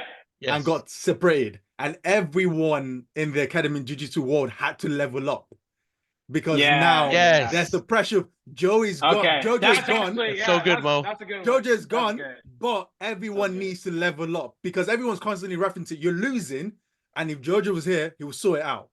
And then there's that drive. There's that drive to keep on going. So They're I like, think Russ that's also isn't a good here. reference. We need to level the fuck up now and get this dub because he's not Yeah. here. And then I won't say nothing after that because you're not caught up. But did they even level? But I'm gonna ask this, right? Did they even level up though? They did. Yeah, they did. have to. They Yeah, have to. did? They have to. I'm not talking about the anime. I'm talking about in real life. You When- did, I mean, Yeah, they it's did. only one. It's only one person that's done that. bro. Ena's coming. I Ena's believe gonna so. get that The 405 world- one day. No. The world's leveled up because if you look at Delaney, like Delaney's right there too. Now you have Joe Bornstein. He's there too. You've got I think- 840 as who a else? standard, almost a standard think total. to in me, 83s, like, man. Yeah, also. 840 used to be the world record. Now it's like the standard. Yeah. If you're not hitting 840, man, you're not even in the conversation. You're not in the right conversation. Yeah. Really, To if you me, got all yeah. the best 83s in one flight, 840 is basically almost making A flight. If you're Yeah, 840 so and below, that- you're in B flight. And when I left, that was the world record that I'd set. Now that's like, I mean, that's the starting point. 840 is the starting point. You can't enter the discussion if you're not even. Now it's more so like 850, 860, 8. You know, so it's like it's a lot different. It's a lot different. incredible. I mean, talking about, I know we mentioned Delaney there. I've said this in the podcast, guys. I know we've crushed like an hour and a half already. I think, to me personally, Flex, correct me if I'm wrong, the most underrated 83 kilo or power lifter in general for me is Delaney.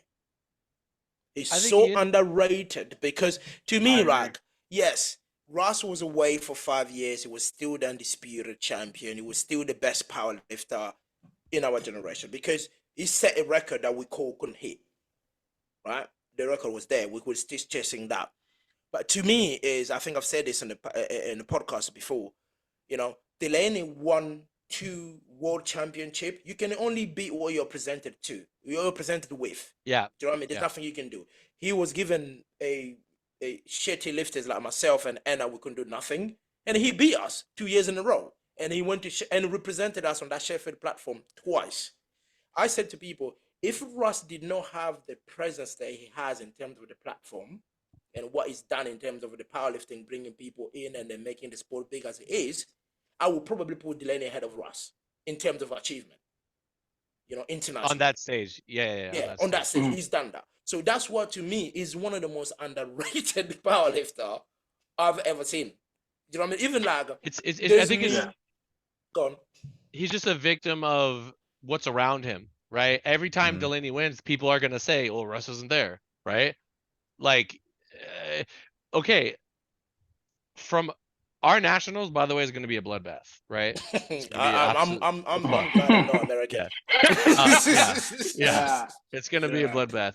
I don't even know. I mean, I don't like the idea of there. How is Russ? Yeah. Okay.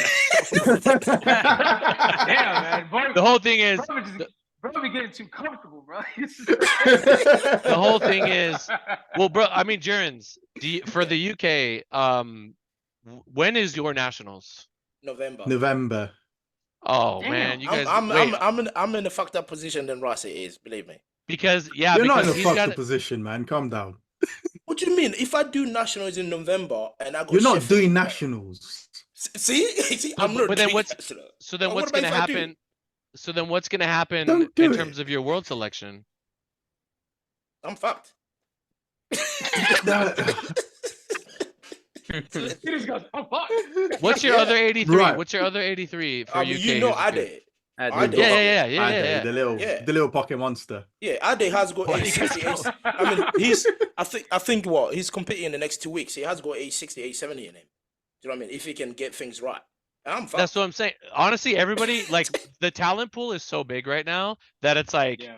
you're just taking advantage of people's scheduling. Like, well, Yeah. Russ is scheduled to do these things, so I mean, you might as well, you know what I mean? You got to slide in here, slide in there. So it's very interesting right now, and I don't know how we're.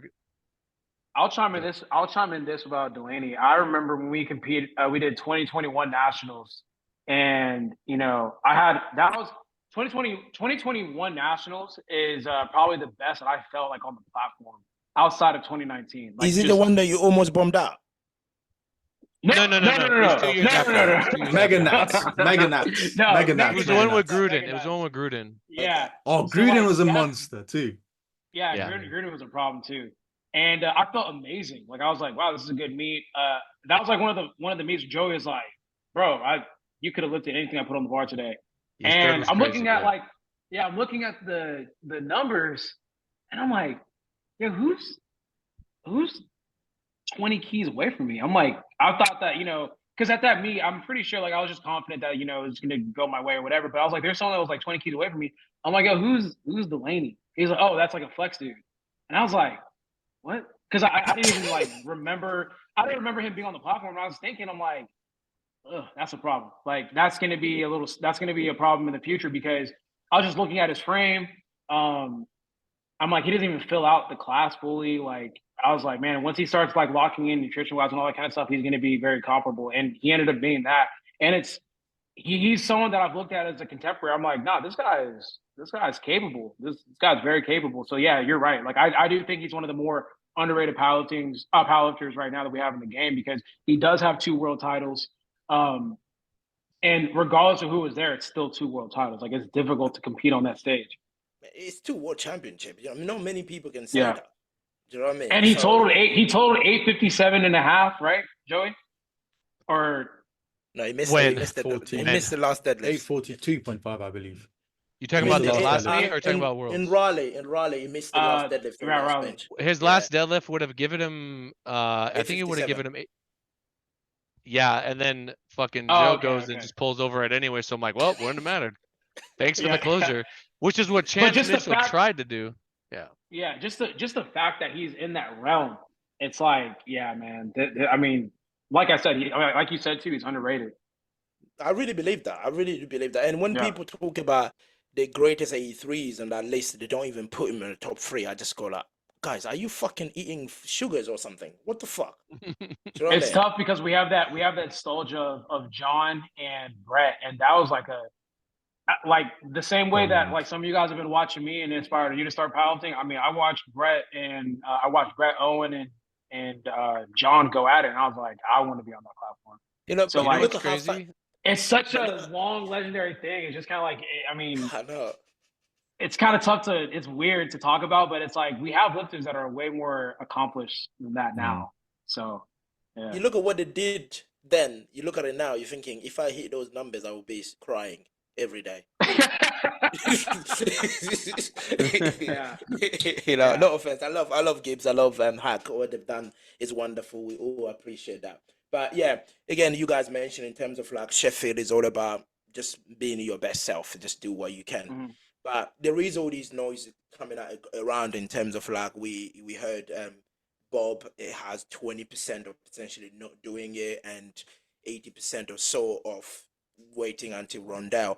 I'm gonna throw these questions to you guys. Let no be biased here. I know Russ is looking at me thinking, "Oh, what the fuck?" But yeah, I'll throw it out there. I run a podcast. The opportunity like this, someone like Bob, because I've spoken to Bob as well, and I'm gonna have him on the podcast here probably potentially on Sunday. For him to turn it down and not do Sheffield, right? You as a lifter, Russ, if you were given Bob in front of you to advise him and show him all day the benefit of doing it, what would that be? Mm-hmm. I mean, yeah, I like I said, I don't really pay too much attention to like the discourse around powerlifting, but when I heard that, that's just, I can't even explain how weird of a decision it would be to not do it if you're invited to it. it's hard for me to give advice to something that should be such an easy yes. I mean, it's the biggest stage on in powerlifting. Why wouldn't you want to do it? You also never know. Like, people could talk all the hot shit they want. When the meet day comes, shit happens, bro. You never know when you might be the person that might take home however many grand it is. Like, that's a lot of money. Why would you not give yourself an opportunity to go for it? Also, too, the platform, like, Bob is a personality. I think Bob is a unique individual. He's a special powerlifter. So if you get to showcase that, not just in front of 3,000 people physically, but on top of that, hundreds of thousand people on the internet, I don't see why you wouldn't do that to further fuel. I know he has a YouTube channel. He posts consistently on Instagram. There's too many yeses. I don't know what that 20% comes from. Where you're, what is it, like 20% that he's not going to do it? That's what his coach said. I did listen to the podcast they did with. That's such Ryan, a. You know what I mean? Well, So, I mean, that's also a low number. So why are we even? That's such a low number to even talk about. I think maybe he's like a master manipulator in the respect of, like, he just wants people talking about the fact that he might not do it. So there's more, circulation around that.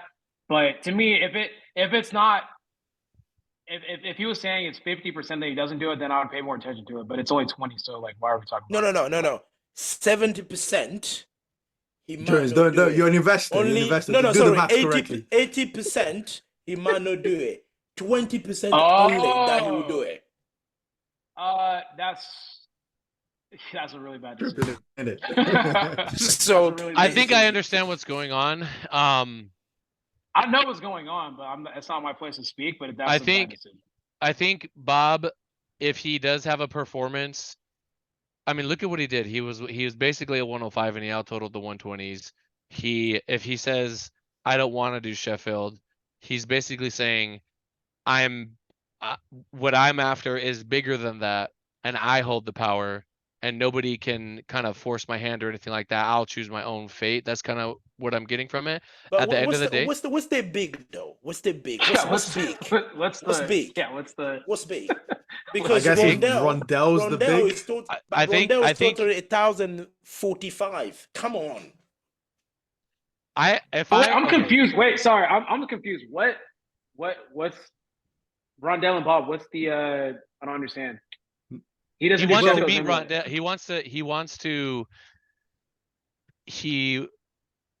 I don't know. I don't understand what the Rondell thing is, but Because he my- wants what's so the- basically what I was told is he's into that 120 process of getting to a full 120 kilo, because at the moment it's 105. He thinks Okay. if he does Sheffield as 105, he has more of a chance to win Sheffield. So that would delay his plan against Rondell in Germany. next year. oh, so you're saying skipping Sheffield, he will bulk up to go up against Rondell in Germany. That's but what why I wouldn't heard. he? What is Mo? Do you know what the open world record 120 is right now? It's 978. 978.5. I mean, I think if Bob commits to a full 120, commit to bulking into the 120s and train into Sheffield, I think he can beat that. I think he can probably By how much? beat. By how much? I mean, 2%? I think he can do 1,000. I It's a think he can different probably do 1,000. mentality. I know think different with people just to share, different. because I watched Bob a little bit. Bob's very hyper focused on all-time records. That mentality, on almost similar to what the untested have, is I want to be the strongest irrespective of the situation. So he's looking at, if I go away from the path or I do a meet in the process before IPF4s and Rodell comes back, I put myself in a disadvantage. Realistically speaking, Rondell is coming back to the IPF for Sheffield. So you're basically skipping what everyone's coming back to the IPF for in order just to go up against another random guy. Like, enjoy Sheffield. That's what everyone's coming back for. So that's the I'll big say thing. this. I'll say this last point too. You never know what's going to happen in sports. When you're presented with an opportunity, take it, because tomorrow's not promised. You don't know if you might get injured. You don't know if you don't know, like, these meets right now, you're on fire. They may seem like, you're just gonna perform every single time. That's not true. That's not the case. Sheffield is right there in front of you. Take the opportunity to do it. You have a chance to expand your platforms. I just don't see the benefit of dropping it and then waiting and then That's like to me, that's like overthinking a little bit. But I mean, each their own. And then they can use this one as the Americans normally clip me and use it on the video if they want to. What about if Rondell comes in and clap him? There's no Sheffield 2026. Do you know what I mean? Because Rondell is talking 1,045, and now Rondell just did a double of 1,025. 1,025 double. Do you know what I mean? Yeah. So, I mean, anyway. is it like a close battle right now? I just don't keep up enough. No. Okay. I think Bob has to commit to the 120 weight, the body weight. Yeah. For it to He is super light, but I mean, I don't know. I'm just like, bro, look, man. I mean, you have it right here in front of you. Capitalize on it. Like I said, tomorrow's not promised. You can get fucked up. You can get injured. You can have bad meets, and you may never ever get invited to Sheffield ever again. It's not a guarantee every single time. So that's all I have to say. Russ, my last few questions before we let you guys go, because I know it's very late here and Espin has got early morning start tomorrow. Espin looks half dead. I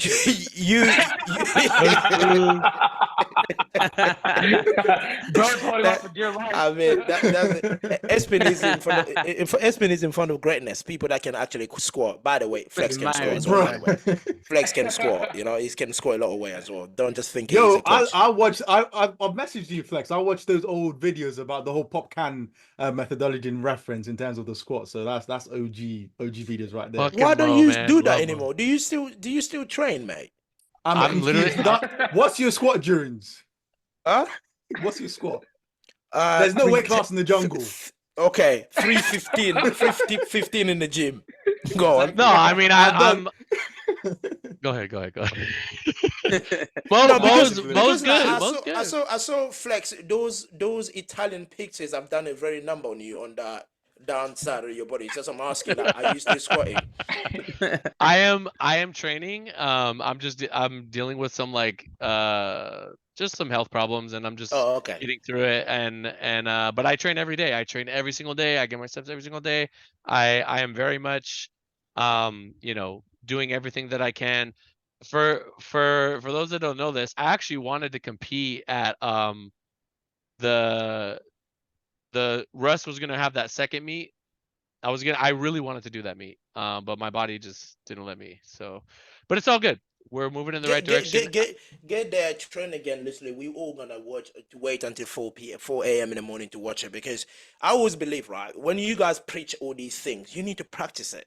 If you're telling me to do a double pose squat, you've never done a double pose squat yourself. How the fuck are you telling me to do it then? Of course. You know what I mean? So that's why, bro. That's why. I mean, there's a lot of really young coaches these days, and it's just very interesting. But you gotta, you gotta. Look, they gotta be educated. They gotta learn, and they gotta they gotta just make sure that there are guys that have been here before that have done it, and Jurins, you've been around a long time. Right, kids can calm down, Russ. Jesus. I don't want no. No, we're good. We're good. I don't want no okay. I think it's great that people are taking their education seriously and they really want to get into it. I think it's great. They should pursue that like it truly is their passion. Jurins, I'll flip it on you for a second. You said in 2017, 2018, 2019, you were in that B group. Mm-hmm. What would you say was the biggest thing that got you out of that B group into that A group, into that top 3, and finally getting to that? Was it something that you said, I am going to do this one day, this is the ultimate goal? Or was it just, I enjoy doing this sport, I'm having fun with it, and I'm going to make sure that I give a shit about it, and I'm going to let whatever happens, I'm going to let it come to me? I think it's not people. This is what people's success was not a motivation for me, right? Because people's success was not your motivation. It was not my motivation. Okay, you know what I mean? When you see these guys winning, breaking record, that was not, because I joined the sport. I was 28 years old. Do you know what I mean? So 28 years old. Okay. Yeah, that's when I joined the sport. So when you see your Greaves, RUSS, or whatever, they were babies, even though when I joined the sport. Do you know what I mean? So to me, we were a different path, right? So me was like probably the latter, what you said. I'm enjoying this. I want to be showing up to these international platform every year in, year out. Right? It means I'll go in every time I finish, I'll go back to my training, make sure I do well at the British, and I come back again here because I'm having fun. It's just about winning. All depend how you view winning is. Someone to just get to the world team, get to world, to them, they've won already. That's why they work for, and then people like, of course, Russ and the rest is about, I want to win a world title. He's working to win a world title, but not everybody will be a world champion. You know what I mean? Some of us are privileged enough to have the genes, to have the people around us, to have the resources for us to train and become strong and win world titles. But not everybody will win world titles. So to me, like, to answer your question, Flex, it was more about, I'm having fun. I will just make sure I do the right thing. I tick the right boxes, and I keep on turning up every year. That's all. In terms of the Keep results, turning up like, every year. Every year I'll keep on turning, and it doesn't matter where I place. Every year I will just turn up. If I place third, I'll come again. I'm funny enough, someone asked me this question, whatever happened in the Malta last year. A lot of people jump into my DMs or whatever. They were saying, "Oh, were you injured?" I said, "No, I was not injured. I just fucked up." Do you know what I mean? That's it. But to me, after my squat, when I went, missed 2 squats, I said to myself, all right, the comp is over for me. Now I'm just going to have fun and prep for next year. That's it. At that minute, I'll even forget everything. I forget the loss, everything. My missus was crying left, right, and center. My boss was there crying left, right, and center. But I just said, guys, I apologize. I flew all you guys to Malta to watch me fuck up. But I promise you guys, it's not going to happen again. That's it. I move on from it. So it's all about turning up every year. So anyone who's listening to this, like, powerlifting, as I said, is not a sprint. It's a marathon. Today, Ross is totaling whatever. Bob is totaling whatever. Rondell is totaling whatever. It doesn't mean tomorrow or after tomorrow you can't do it. Just turn up. Make sure you turn up. So in terms of what you said, like, every young people now want to be coaches, this is the wrong person to ask that question, because I'm against it. I hate all these motherfuckers calling themselves coaches. I really do. You know what I mean? I'm not going to do that. What Rush did, I was just going to say it, right? Anyone that hold the barbell nowadays, they think they understand the mechanics of powerlifting. They understand lifting. They can be a flex. They can be a Marcellus. They can be a whatever. You know what I mean? And that's pissing me off. And all these copy and paste around is killing people. You know what I mean? It is killing people. How many injuries are we getting because people don't understand the mechanics of programming? There's a lot. I know Mo will tell me, say, "Oh yeah, but it's good though for the sport, for all the coaches coming in." Yeah, but they're killing people, mate. No comment. I didn't say anything. Look, I think the resources are out there. I think if people, what we don't want is people to, I consider it like, people come to me almost like, "Hey Joey, this is a large part of my life. What direction should I go with it?"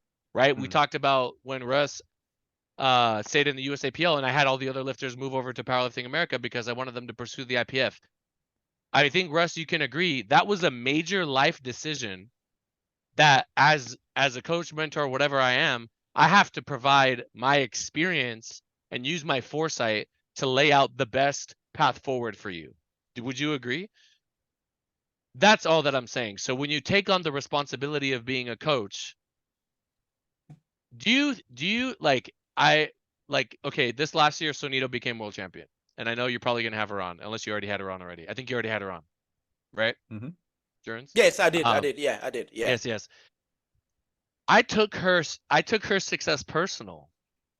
You know what I mean? I wanted her. Russ has told me before, sometimes I feel like you want the dub more than I want the dub, right? Because I try to empathize with them, and I say, man, I see how she is in the gym. I know what she goes through. I'm with her at the meets, and I know what it's like to come second, to come third, whatever, and to hear her big dream. And I try to think, man, what good could come to her if she could become world champion? This is how serious powerlifting is getting now. It's not just a game anymore. It's not just a little hobby. And that's why, look, with all the, on the old new coaches thing, if you're going to be a coach and you want to put in the time and the effort and the years, great. I think that's really, really good. I will say, one, it's getting harder than ever. Two, you have to treat it like it is you just got to treat it like it's something that you want to be your everything. I'm always thinking about my lifters. I'm always thinking about what's happening. Oh man, I got to change this. I got to adjust this. Da, da, da, da. You know, navigating through injuries, the psychology, all of those things, you just have to handle it with care. I mean, Russ, we've dealt with a lot of little things over like little, man, we got this big meet coming up. How are we going to make these adjustments and get you to that competition? So you have to be willing to do those things. And I think I want to believe that the majority of people that want to do it will do good. And, you know, the market will sort itself out and things will, you know, if people are just doing it like as a quick thing, they're gonna come and they're gonna go. And people that are gonna make like work really, really hard and stick with it and try to compound over the years, those people are gonna make an impact. And one thing that I can have, and I know Russ has this maybe like in a different way, like in more of his like inspiration and motivation, but there was a younger coach out there that put out a presentation. I was looking at the bullet points and I was like, these are videos that I was going over in 2017, 2018. And I love that the community now sees that, whether it be from me or somebody else. For Mo to bring that analogy about you're this, right? If you put your belt on, it's going to get tight. So what's going to happen in the top and the bottom? You're going to build that tension. That's why when you bench with a belt, it might help you. You know, these are all little analogies and examples that I'm starting to see around the community. So I know that I've made my impact and I've made my mark, and I'm good and I'm at peace with that. I don't need anyone to tell me that, you know? And just like Russ, it probably, he gets to the meet, he might be in one mood, but when someone comes up to him and says, man, you really inspired me to do what I'm doing today. You helped me get to this level. I mean, shit, that's why we keep going. You know, that's why we keep going. So I didn't mean to go on a little rant. I don't hope no one's offended if you're young and you want to get into I coaching. mean, who don't care if they're offended? Please. Yeah, Jurins don't give a fuck. He's gonna say what he wants, but I just you know, I just want to, I think about my space in the sport, like what is my purpose here? And it's to be a guide. I'm just a guide. That's all I am. I have a map. I'm like, oh, you want to be world champion? Well, if we take this road and we go through that crazy mountain with the dragons and the trolls and you make it over that, you might become champion. Are you willing to do this? Okay, let's embark on this journey. And if not, maybe you just want to go halfway. Okay, that's, you know, the sport can be whatever you want it to be. So, and that goes for guiding lifters and guiding coaches. So anyway, I'm gonna shut up now. I got a question there, what you said there, Yeah. because this is what probably the entire world think of you in terms of like the way you treat your lifters, right? I don't know the experience that Russ has with you. I don't know the experience about, you see that guy in the corner there, the guy that nobody even knows, that is only done like 3 meets and only have like 300 followers on Instagram, right? That guy, how do you treat people like that? And Russ, do you treat them the same, or do you value your most prized asset over others? So what I do, Go on, Russ, you're the Russ, mute. Russ, yeah, you're you muted. muted. Yeah, I just remembered. Can I mention something before he goes? Go on. I don't think people realize a lot of the world champions that Joey does have were people that were in the corner that no one knew about. They only know about them now because he helped them become world champions. So I always found that narrative to be kind of interesting and a little bit unfair because, I mean, people were saying, I remember like earlier on, the narrative used to be, oh, he could take talented lifters and make them world champions, and he only accepts people that are extremely talented X, Y, and Z or super strong already. And I mean, that's just not the case. I mean, if you look at Kaiko and look at what he was placing before he started winning, you look at Jesus, Mikey as well. Mikey was a really good lifter, but I mean, Delaney he's become wasn't a even in world level prime lifter. time. Delaney, like, I think it's just kind of unfair whenever people make that narrative out, because I've seen him take lifters that I didn't even know about, I had no clue about, and then all of a sudden now they're on the world stage. No one knew about Sunita before. Really, she popped off now, and she became extremely strong. And I'm not like saying that to disrespect them, but I'm also saying to say that he has lifters that people don't really know about that all of a sudden become known, and then now all of a sudden, you know, oh, like, well, you know, he made them extremely talented. So that, I just wanted to say that before, because I didn't know if he was going to touch up on that, but you know, just wanted to throw that in. Yeah, I really appreciate that, Russ. At the end of the day, I can come on here and say whatever I want about me, but people like, they're gonna believe whatever they believe, and I would just say that, yes, like examples like Keiko wasn't even making prime time. I think he got 4th 2 years in a row at nationals before he broke away from the pack. Delaney was in the morning session, right? He wasn't in prime time. You know, Jesus, you know, like there's a ton of names. Callie, for example. I try to, and I have other lifters that maybe they're like 10th place and they get up to like 5th place, right? Or they're like 15th place and they get up to 5th place. It's like I always say that the lifters, I make myself super available, like more than probably that I should, right? Anybody can call me. Any one of my lifters can call me. Any one of my lifters can, you know, if they need extra attention, whatever, I will give that to them. And I think those that put their trust in me and want to use me the most are the ones that, you know, obviously I'm going to give more attention to. I have a girl competing when I'm in Malta. There's multiple girls, but this one in particular, she brought up, oh, I know you're going to Malta. I know you have Alba. I know you have these lifters. I know you have da da da. Like, I don't want to bother you. And I said, I don't care. I don't care what I have going on. I care that you have a competition. I will find the time to give you everything that you need. And you hear, this is how you can reach me. Da da da da da. So I try to, you know, I tell people, when people ask me now about communication, I'm like, it's unlimited. It's literally unlimited. Now, in the past, people maybe when they saw the rise of RUSS, they're gonna think, oh man, why would Joey care about me? I'm over in the corner. He's got RUSS. Why would he care about me? That's like, they got to understand that, like, you're seeing the RUSS, but I literally cannot exist without the guys in the corner. Like, those are the vast majority of people. You said everybody can't be a champion, right, Jurins? You said everybody can't be a champion, Yeah. right? There's only going to be so many first place gold medal champions at the World Championships. You know, most of the people that I work with are trying to get better in some way. I work with all different types of people. I have people that have no aspirations of ever going to a world meet. They just want to become better powerlifters because of the benefits that I can give them. So, you know, there have been times in the past, like 5 years ago, when things are like really hectic and it has been difficult for me. But I think the way that I'm very confident and content with the way that I deal with everybody now. And I just, like, if there's one thing that I can give people, it's I will always give people the time that they need if they reach out. And it's a tough thing. I obviously try to reach. Go ahead, Russ. No, I just had a question. Like this made me think about this. How often do your top level lifters actually reach out to you for coaching? So like What do you mean? I know like right for now. help and stuff? So, yeah, like so let's say like you give us a block, right? How many times are you actually going to talk to Jesus? How many times are you actually going to talk to Amanda? How many times are you actually, what's up, Tina? How many times are you actually going to talk to Russ said, "What's up?" me? I'm actually going to text Tina later. I need more FLEXX shirts. But like, how many times do you actually talk to your top level lifters? And I'm asking that question because I feel like people think that you give all your attention to the top level lifters when in actuality, I think the top lifters probably don't ask for that much feedback and you probably provide it as you see it. But like, I don't, prior to recently, we don't talk about lifting, bro. We don't really tap in that much. You send me a block and I'm like, bet. And then I just go train. I never like hit you for feet.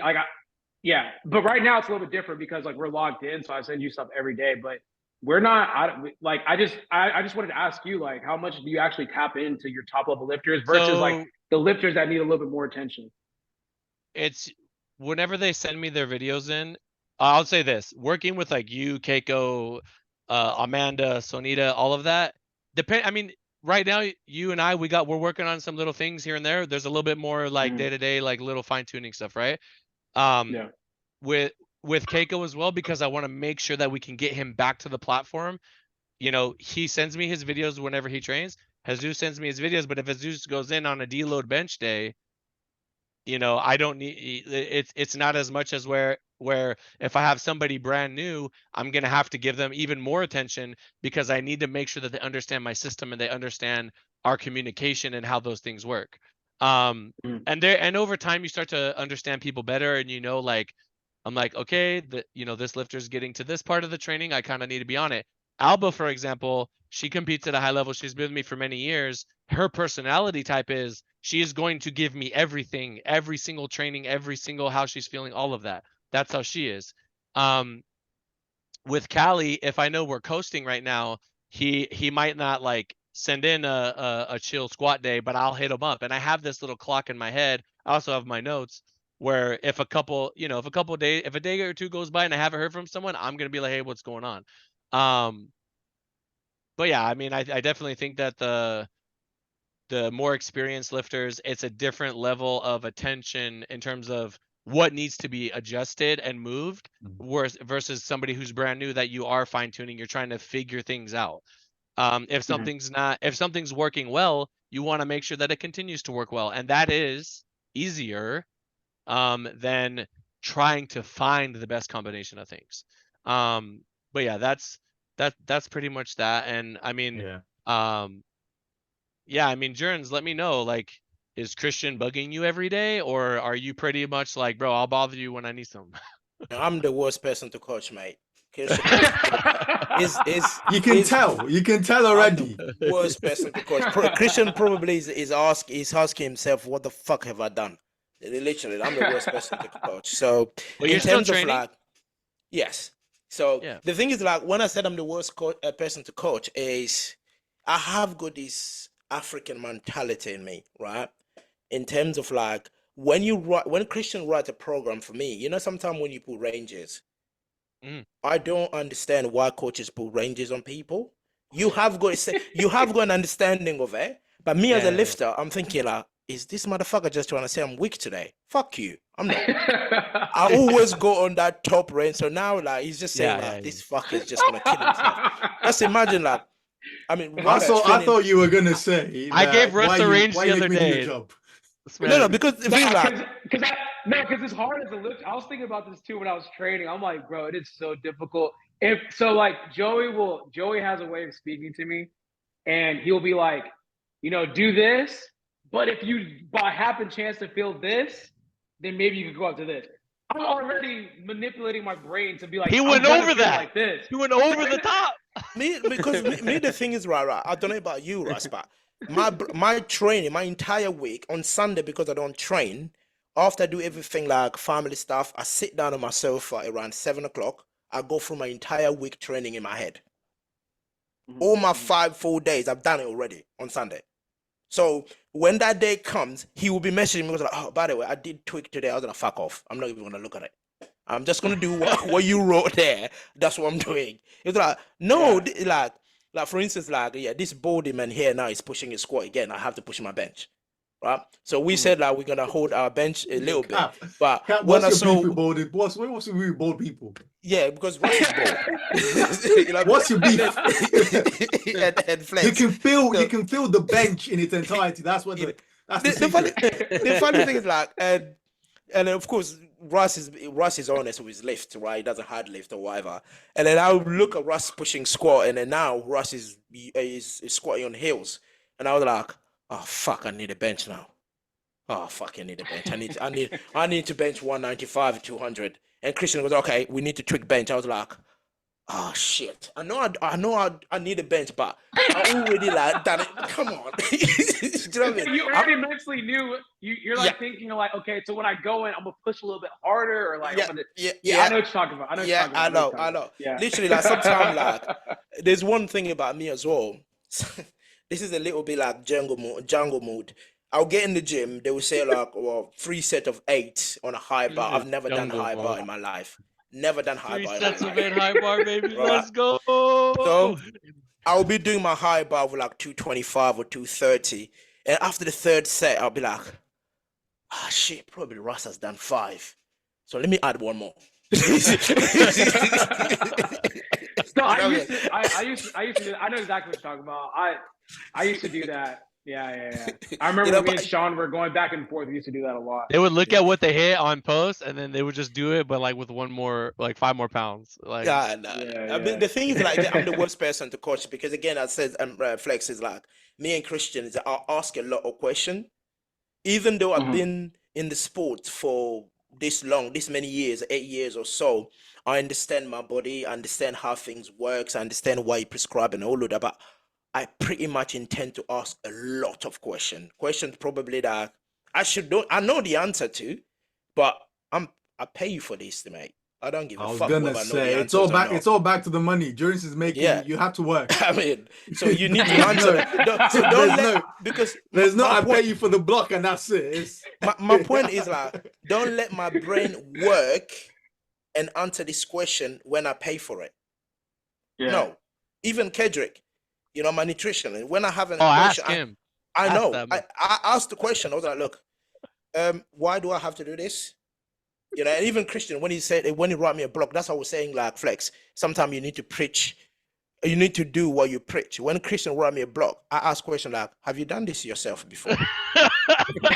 No, and I think a lot of what I do, I kid you not, a lot of what I do, I'll write the training and I'll be like, I've experienced this. I know what the lifter's gonna feel like. The shit's gonna be hard, but it's gonna help them. It's gonna Okay. give them benefit. And that's something that, I mean, you can't have that experience unless you have that experience, right? And I will say, I wanted to touch on something real quick that you said about Christian, and I think this is like the new way to coach, and like this is like, I think anyone that's like super successful at a high level is going to do this. Anything that I give Russ is subject to change. Anything that your coach gives you, he's going to talk to you. He might tweak something that you do on Monday, say, oh shit, I got to change Wednesday now or next week. And I think that's just like the best way to go about it. It's like taking that sort of RPE, like how do you feel on the day, but taking that even a step further. Nothing is set in stone. It can be like, I'll give you something that's written, but I'm also going to coach you on top of that. And then you're going to take that coaching, and then you're going to go to the gym and say, okay, Joey said that when I get to this situation, this is how I can navigate. And I think that's kind of like, that's how you got to do it. You got to have it's not just like, here's the play that you're running. It's the same thing in football, American football. You have a play, you're going to this spot and you're going to block this guy. But then I'm going to coach the player and say, when you do that, once you take a step a little bit more to the inside, because we want to kind of bias him to the outside a little bit more. We don't just want to go straight up. So you got to have both. You got to have the map, you got to have your road map, but you also have to have the coaching on top of it. And I think Russ and I have an understanding of where we want to be and what we want to go, where we want to go and what we can be capable of. And we got to make sure that we're doing those things to get to that point. And even like as an athlete too, you have to understand, like, there's going to be certain times where like your coach cannot live inside your body, so they don't, like you said, Jurins, they don't understand exactly how you feel. And I mean, like for us, like even on Saturday, Joe, we spoke about it. It's like we have certain numbers that we want to hit on Saturday, but I'm like, nah, I might go under that because I want to execute better. Like if I want to do something a little bit better, hey, like I know you want me to hit this number, but I'm just gonna go a little bit under so I can focus more on execution versus the actual number itself. And we need to get that. So it's just like give and take, you know. We're setting up for something Tuesday. Yeah, but then also too, if I show him something he doesn't like it, then we have to retool what Saturday looks like. It's like, all right, bro, like we need to do better at this. Or like he's like, okay, like you saved up enough. I'm not gonna give too much keys, but basically, like there's a lot of manipulation that goes on. I think the thing is, like with me as well, like one of the reasons as well I picked Christian is because I want a coach to understand my lifestyle, right? So I work, I work from home. I don't go to the office like Mo does. I sit on my desk for like 9-10 hours, no getting up, right? So when I have a coach, I need to understand that lifestyle I live. You know, I have a young child, I go a woman, and all of that stuff, and I go life. So if I'm telling you like, life has been stressful this week, I want a coach that will go to the block and adjust the block for me to go through the week. Of course. You know, not a coach that will just look at numbers thinking, oh, Jurins is strong, he can recover from anything. So yeah, I'm gonna give you a 300 score 4 days in a week. No. You know what I mean? Just so you understand the reference to that, there was this before Euros or Malta? Never mind. Let's move on from that. No. You need to experience this. There was a week Jurins squatted 300 kilos 3 times. So I'm guessing Tuesday squatted 300. Yeah. Thursday squatted at like 295. Saturday squatted 300 over. Come the meet, sub 300 squat. Never mind. Let's move on. That's impressive in itself, man. But shit. let's move on. I think you were just fatigued for 8 years straight, like literally. Let's say fatigued for 8 years straight. Don't use that. So yeah, that's the first thing I'm using. Oh my god. But Russ, last 2 questions from you to you is, how are you finding squatting in hills now? Because I've seen you've swapped, you've gone to hills. Yeah, me and Joey talked about this. It's not that different. I like to coin myself as pretty adaptable. I feel strong in it. It's not like it's taken away from anything. So we're still kind of filling it out because it's still kind of new. But I've been liking it. If anything, I've seen it get custom made heels so I can make them look cooler. Other than that, it's been pretty solid. You Americans, please don't do it, Delaney, as well, and putting names on the I'm a shoes. simple please. guy. No, I'm not gonna. No, there's a style I'm gonna do to it, but I need to get. I'm the type where like I need it custom. If I'm wearing it, I need my own version of it. I can't just have it like be baseline like everyone else. I just can't.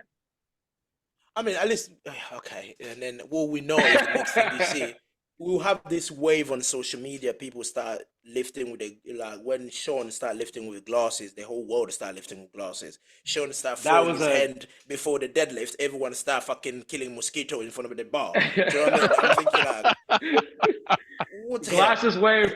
The glasses wave. I'm so glad that died. I'm all for like individuality, but that one was like for me. I was like, this is very odd. So. You guys, because you guys have the mass, you have the following. So when you do things, people are always gonna chase. Yeah. So my last question is, of course, Sheffield is coming, as you said, you're just coming in to just be your better self. After Sheffield, I was looking at Flex touched this earlier. I was looking at your calendar next year because my federation and me have spoken, and they've Mhm. already drawn my schedule for next year. They already told Mhm. me what I should be doing next year and how much support I'm going to be getting. I don't know if in America you guys do that because We don't get with shit. us, I've qualified for the World Games. I'm going Sheffield. There's the Euros in March. There's the World Championship in June. So the performance director already called me and we went through the plan about what Mhm. meet I should be doing and how much support I'm going to be getting. So Mhm. because Flex already say you guys don't do shit, in terms of like yourself as a Mhm. lifter, what do you go plan for next year? Because you have Sheffield in January, potentially your nationals in April, and then there's June, there's the World Championship, which is 7 weeks after, and there's the World Mhm. Games. Yeah. So So what are you planning here? the way that I look at it is, I'm a very like I need to get to the moment and experience it and fill it out to really dictate what I'm going to do next. And right now, as of right now, there's 2 meets next year that I'm absolutely dedicated to doing, which is the ones that I've been invited to, which is Sheffield and World Games. Those are 2 meets that I haven't even done in my career yet. And then just depending on how my performance at Sheffield goes is going to dictate what the rest of the year is going to look like. So I literally just can't even give you an answer because I can't commit to anything without knowing how Sheffield's going to go. Uh, so I'm literally just going from there. Whatever result I get from there is how I'm going to build the rest of the year. But it's kind of tough just because like after Sheffield, it's like we have our nationals, and then after nationals, it's worlds, and then after worlds, it's worlds games. So it's just like a weird scheduling. But like I said, I'm gonna let Sheffield dictate what the rest of the year is gonna look like. I mean, I'm on my side as a competitor against you, American. I would say a world. I'm only gonna face 183.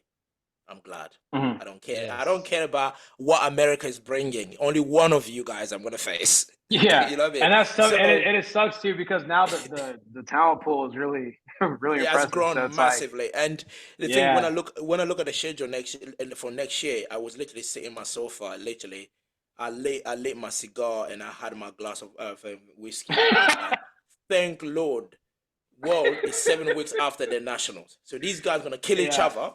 7 weeks later, they have to come a world and beat me. Do you know what yeah, I man. mean? It's such a weird schedule. But like I said, and who knows? Maybe there will be discussion with some higher ups, like as to like what we can do or like what things they will afford me. I don't know. Like we're so far out, so I have no clue. But I mean, it it's should just looking like it's just looking like I'm dedicated to the meets that I'm doing right now, and then like Sheffield will dictate a lot of things for me. Flex in terms of like, of course, I know Russ spoke about in terms of like the athlete mindset, but as a coach, I'm sure the amount of lifter you bring into that US team on the men and the women's side, and I'm sure probably you'll have a little bit of a say on that board or on that federation because come on, Yeah, don't tell me you don't have I a mean, say. I was definitely asked recently. I mean, I'm literally just saying. I have a lot of U.S. lifters that do worlds in Sheffield, and they want to dictate, for example, how do we choose our world's lifters? I am going to heavily vouch for not only my people, but people like Ashton, people like Bob. They should not have to do nationals again after Sheffield. They're in a very specific situation. I cannot empty the tank with Jesus. Let's say Ray Williams comes in 1,000%. He's his best ever. That means Jesus is gonna have to push a little bit. I usually save that performance for Sheffield. We are literally building Jesus's entire year around Sheffield. We're dieting right now, and then we're gonna bulk back up. If we have to be ready all the time, I mean, we're talking about running, like, durability comes into question. Somebody's gonna be off. Somebody's gonna be off. I don't know of a power lifter that, this is why I give Keiko's world championships so much like respect, because he had to fight every time. He has to go against, Gustav, Emil, Gavin, like every single time. Chance, right? We're not even perfect. We lost one, right? And it's a very tough thing to have to operate at that capacity every single time, literally razor thin every single time. It's very stressful. So I think, you look at the most important, here's the thing, right? Worlds is a meet that gets you into Sheffield. The World Games comes once every 4 years. So I think a lot of it's going to come up to the lifter. You could ask you, Russ, we could ask Jurins, whoever, and say, do you guys want to put everything into this meet? Do you want to put everything into this meet? Do you want to try to do it in both? It's like, it's, I think for a smaller lifter that's super durable, it's possible, but I mean, it's very tough. It's very tough. So, I do. So let me give you an example and then I'll shut up. On the junior side, they used a different criteria for selecting for the world team. They didn't go by just winning. I had one of my guys who I'm very close with, Grant. He won the 105s, and they said, well, we're going to go by good lifts. So now he finds out I'm not even going to Worlds, even though I won my weight class. And he's very upset about that. And I'm going to do everything that I can to try to let them know the value that I put in being the national champion. If you win the national champion, but you have a bad good lifts, you're still the national champion. There's some weight classes that are going to be at a deficit to the formula, because that's just how it is, right? It's a formula. It's never going to be perfect. But yeah, I mean, I try to give my input. I'm very thankful and happy that Powerlifting America values my opinion. They've always been very accommodating. They've always been, they want to, hey, we're about to make this big change that's going to affect a lot of things. How do you feel about it? But I think, and that's something that in the past, I feel like, I mean, I don't know if we got that the same. It kind of like the federation just does what they do. Like, I never wanted USAPO to split. I did not want that. I hated that happened, and it sucked. That's been one of the worst things that's happened on the American side in powerlifting. That was like literally. I think we all felt it. We felt it. It's not just American and RUSS. The entire world felt that split. So yeah, that destroyed the sport. Yeah. It did.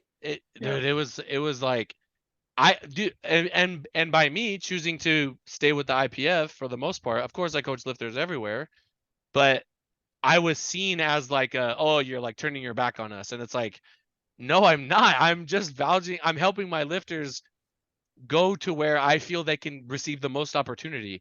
If you're the best lifter in the world in your weight class, you should go to the IPF. If you're, little Timmy who's just starting out, it doesn't matter where you lift, just get your experience, and then we'll talk about it when you get up there.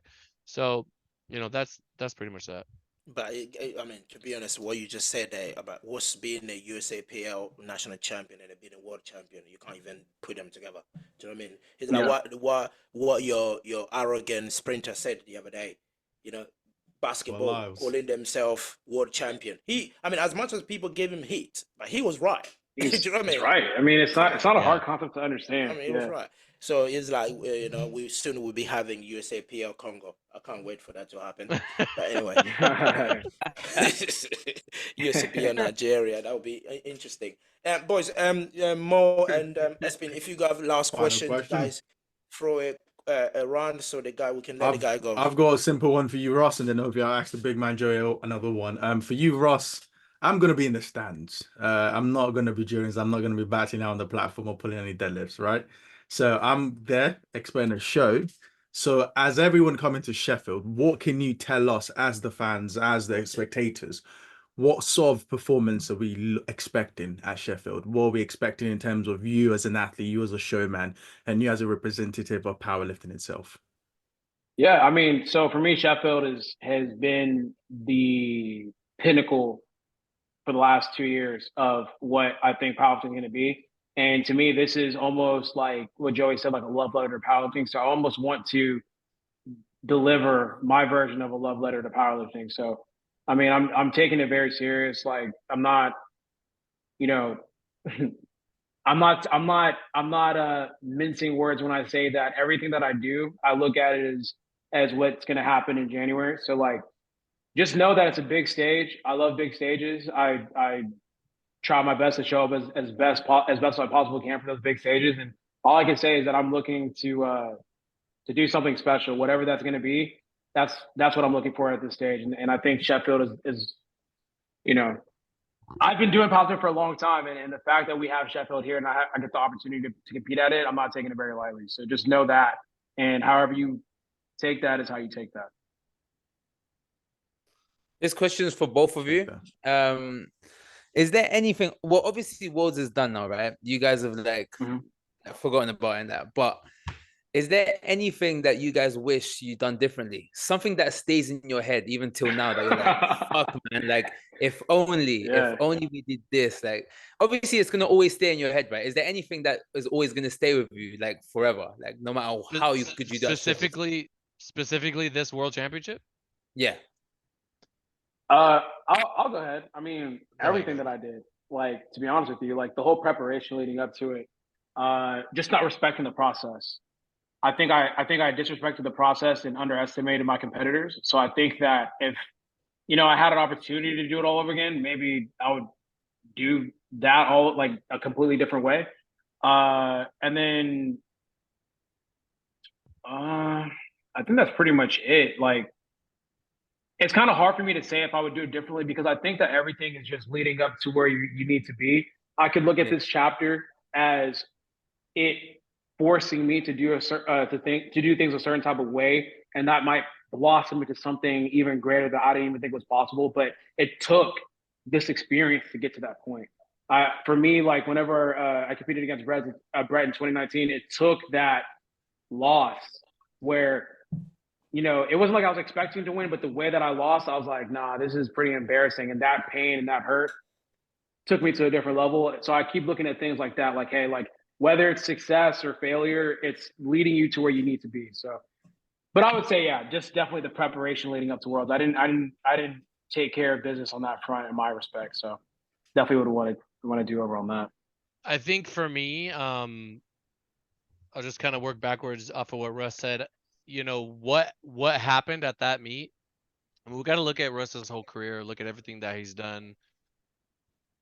At some point, maybe that subpar performance is the little restart button that he needs to kind of like start him over again. Like we had all those good years, we had okay, now we got woken up, and now we know that we need to bring our very best every single time. It was my mistake. I mean, I literally said this in a comment on Russ's Nationals. I said 860 was under where I had him. And then I said that Worlds was going to be like a practice, a sort of, we're going back to the world stage. We got to practice competing on the world stage. I said it was practice. I completely, it wasn't that I wrote off Jurins. It was that he just competed and he did 823 or 825. Man, you can be honest. It's fine. You can be honest. Yeah, I'm not mad about it. He just competed, and Ina had actually beaten him the meet before that, and I did not anticipate that we would need to go all out to the point where, and I can't make excuses and say, oh, it was only 7 weeks apart, or we had to diet again, or all that stuff. Like, yeah, obviously that stuff puts us a little bit of a disadvantage, but at the end of the day, so what? The sport is going to demand that from us, and we have to find a way to exist under shitty circumstances. If we have to play a football game in the snow, that means we're probably not going to be able to run the plays that we wanted to, that we prepared for, but we got to find a way to get the W. So, it's one of those things where I think regret, it's definitely a lesson. It's definitely the mindset just needs to be different from here out. And I think Russ got to meet some of my other lifters that were at that meet, and he got to see how locked in they were and how just like granular they were, right? How meticulous about certain things that they were. And this is what I love about this team is I have all these different amazing lifters from all over the world, and you put them together and everybody can learn from each other and get all these little tidbits. And for Russ to be able to sit down and talk to them and then understand shit, like I was going easy mode all these years. I was complacent. I was not going no stone unturned. I was not focusing on this. I believe that we did to a certain degree a couple years ago. And for whatever reason, I'm not going to lie, we're probably a victim of, not a victim, but suffering from success in the sense that you're not, it's like soft. It's like, all right, let's use Conor McGregor. Fuck, man, I keep using this MMA as an example, and then I'll let you go, Russ. McGregor with hundreds of millions of dollars in the bank is not going to throw that punch as fierce as that guy who's like, if I do not win this fight, my baby doesn't eat. You know what I mean? That's just different, and I don't know how to say that. And I think one thing that Russ does do very well is in the past he has shown me that he can keep it going after all these years. I'll let you go, Russ. No, I think like, so for example, like this past Worlds, like normally my normal behavior would be like I fly in, I compete, and I dip immediately out. But something told me to just kind of stay and really immerse myself within the community. So I was able to talk to a lot of different lifters and just like see them in person, like actually shake their hand. Like I didn't know Gustav was that locked in year round. Like I actually followed him and I paid attention to his content. I'm like, this motherfucker eats steak and rice every meal, every day, no excuses, right? Like he's about business. I talked to Alba. Alba is a lifter for Joey. I questioned my work ethic when I spoke to her and my dedication to my craft when I spoke to her. Like honestly, I just sat there at dinner and we were talking, and I was like, oh, okay.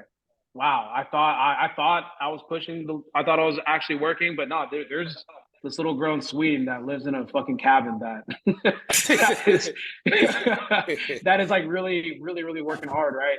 And then just seeing like all the other high level lifters, it just made me realize, okay, man, it revitalized me. I was like, damn, there's another level I could take this to. And it excited me. I was like, okay, like I need to get back home and lock in. So it's kind of hard to say that there's regret because I do think this is just part of the journey of what was necessary to push myself to get to a certain extent. But I think the other thing as well, if I can add just one point there is, I mean, you guys correct me if I'm wrong.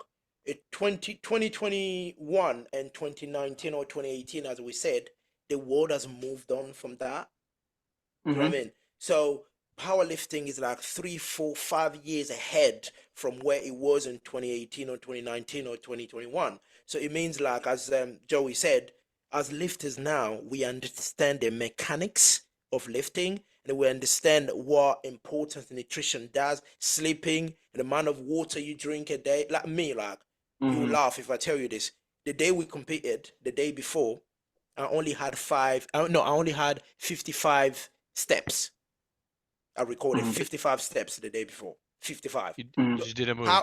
How did I record those 55? Because I was just going to the toilet to piss. Yeah. You know, my bed, toilet. Do you know what I mean? So all of that comes down to you just want to get that best performance, that best body on the platform. Do you know what I mean? So, but when you was here in IPF in 2021, you can afford a little bit of slacking off because you know you're far ahead of everybody. Do you know what I mean? So, you know, instead of me getting that 12 hours sleep, I'm going to get 8. Like the day, again, as I said, the day before we compete, I had about 17, 18 hours sleep. Do you know what I mean? All of that, literally, like I was just sleeping after sleeping. It's the small things that you do to give you that little extra mile that in the past you think, oh, it doesn't really make a difference. But if you add up a bunch of little 1%, you're gonna get 10%. 100%. Again, I've got one last question before Espin butted in. Then let me ask my last question to Joey. I had one question. Actually, this is for the whole group. Joey, you've been around the whole sport. You've traveled around. You've been international with RUSS and everything. What's the one place you would like to see an IPF Worlds held at? I mean, I'm gonna say I'm gonna say Congo. somewhere in Asia, like Japan, South Korea. I think China would actually be dope. Or I mean, obviously we got to do. I actually hate having events in America because it's like fucking boring for us. But I think it would be interesting to have worlds. I don't know, Russ. Do you think should we just stay out of the US?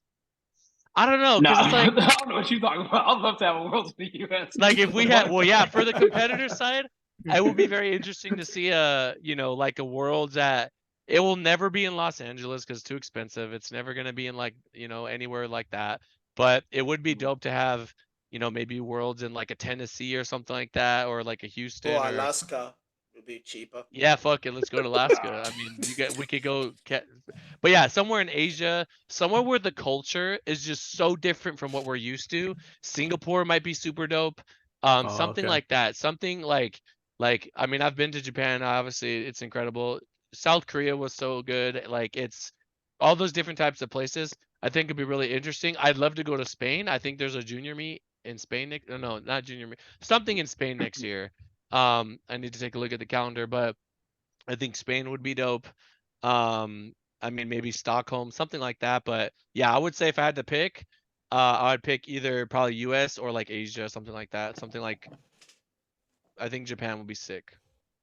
Yeah, my answer Nice. is kind of the same, but I mean, like I always hold like a a belief that maybe one day we could get into like a super big city. So I would love to do a big city like a Paris or a Vegas or New York or even a Tokyo, just because I understand the power of like being in these like really big cities. Because once again, like friends and family are gonna and just spectators are gonna look at it as an opportunity to vacation as well. If you give someone a reason to go to a venue other than just a venue, I feel like it would create a whole different atmosphere to it.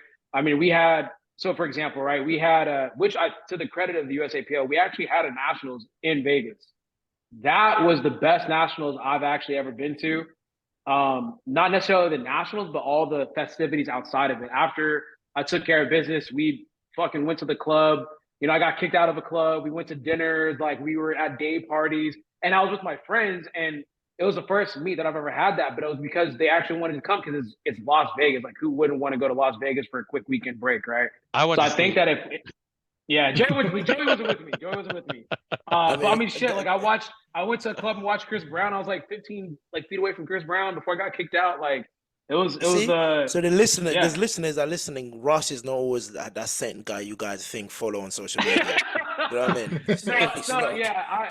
The day after I won, I got pretty fucked up, and then threw up all over the place and got kicked out. So.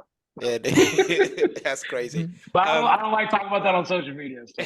There'll be That's fine. none of those activities. We got to be so locked in until Yeah, no, everything. I'm not doing that now. That was Yeah. shit. That Oh was no, serious. no, That's you can crazy do that talk. after Sheffield. After Sheffield, we're all gonna go mad. Yeah, I gotta. Where I you gotta going I'm up? gonna hit up Pete. We're all gonna go mad. Actually, the clubs Oh, yeah, are if we open. go out, Actually, I'm- after they're always open after Sheffield. Oh yeah, Yeah, no, trust. yeah. We gonna. Bro. Hey, Bro, hey, I was- in America, they say win or lose, we booze. It will be exciting. FLEXX, thanks, boys. Thank you for joining us today. It's been really wonderful. I always wanted Russ to come to the podcast, even though Russ always air me, doesn't know who I was. So thank you very much. But afterward, he realized, oh, that's that Congolese man. Oh yeah, that's him. So, I'm glad you guys jumped in, and of course, FLEXX, you're going to the juniors. Enjoy Malta as always. You've been there. Malta is a great place. As I've said to people, when you go to places like that, sometimes focus about your lifting, but as soon as it's done, just enjoy the moment. Just enjoy the place, because you never know if you get that opportunity again. Do you know what I mean? Especially the way this sport is moving. Every day there's newcomers. Every day there's kids totaling a stupid amount of weight. And just today, I was sent a British kid at 16, total 822. I thought it was row. Can you send me Almost, I that? was, when I was looking at it, I was like, a 16-year-old. It was equipped. It was all right, equipped. equipped. Oh It's- shit! I was yeah. about to So, say. but before I saw that It's it was equipped, believable. I mean, before I saw that it was equipped, all I saw was they literally said to me, 822.5 at 1683. I almost start considering a retirement right there. You know, and then when I checked his page, I was like, oh, it's equipped. You'd be like, oh, I'm just thinking like, what the fuck? At 16, 822, are you mad? So yeah, as I said, like people that go to these places just enjoy, have fun. And boys, again, we're gonna see each other again very, very soon. And safe travel we'll to catch Malta. a session out there when we get to London too. Absolutely. Sheffield. We need to. Yeah. So No, what we gonna again, do? just reference, you will sell out gyms. There's so many fanboys course. out there Of that will course. also love to tell Jurins how much they I don't know. like him. I know. Don't tell you how much they hate me. And all that shit. Do something, honestly. Keiko came around, I believe, a while ago, and then he was down in Manchester. It was absolutely amazing. So it's always good to have you Americans over, and then treat you to some classic potato and chips, and then fish. If you want. Leave Russ I'll alone. try to plan something. I'll be out there probably end of September. Oh, definitely end of September. So That'll be great. Chill. That'll be fantastic. Yeah. To all the listeners, guys, if you have a question, you have or a comment to make, drop it in the comment section, or a question for Russ. Russ is not gonna respond to your question. He will never gonna do that. Just too busy sleeping and training. Yeah, get those questions to me, and I will try my. Even me, sometimes he doesn't even read my message. It takes like fucking 2 weeks before he Sounds you're talking about. That's 100K followers plus, man. Start posting too much. My DMs move way too fast, man. I know. So he's a busy man. So let's put it out. But Joey, again, if people want to reach out to you, I know you're a big name, right? So, but just tell people, especially I have got people in Kathmandu listening. They'll probably first time they hear from you. Go on. You can find me Joey FLEXX7 on Instagram, 2 X's, or flextrainingsystems.com, 2 X's. And if you are in the modern powerlifting space, you will see me around. You heard that, and Russ, you're not a coach, but I'm sure you have got some brands that running after your tail every day. No, I mean, you can just find me at Russ Wool. No brands to promote, but Russ Wool on all social media platforms. So that's going to be YouTube, Instagram, Twitter, TikTok. You heard it, boys. On that note, guys, we'll speak to you guys soon. We'll catch up soon. Thanks for staying up late for us, brothers.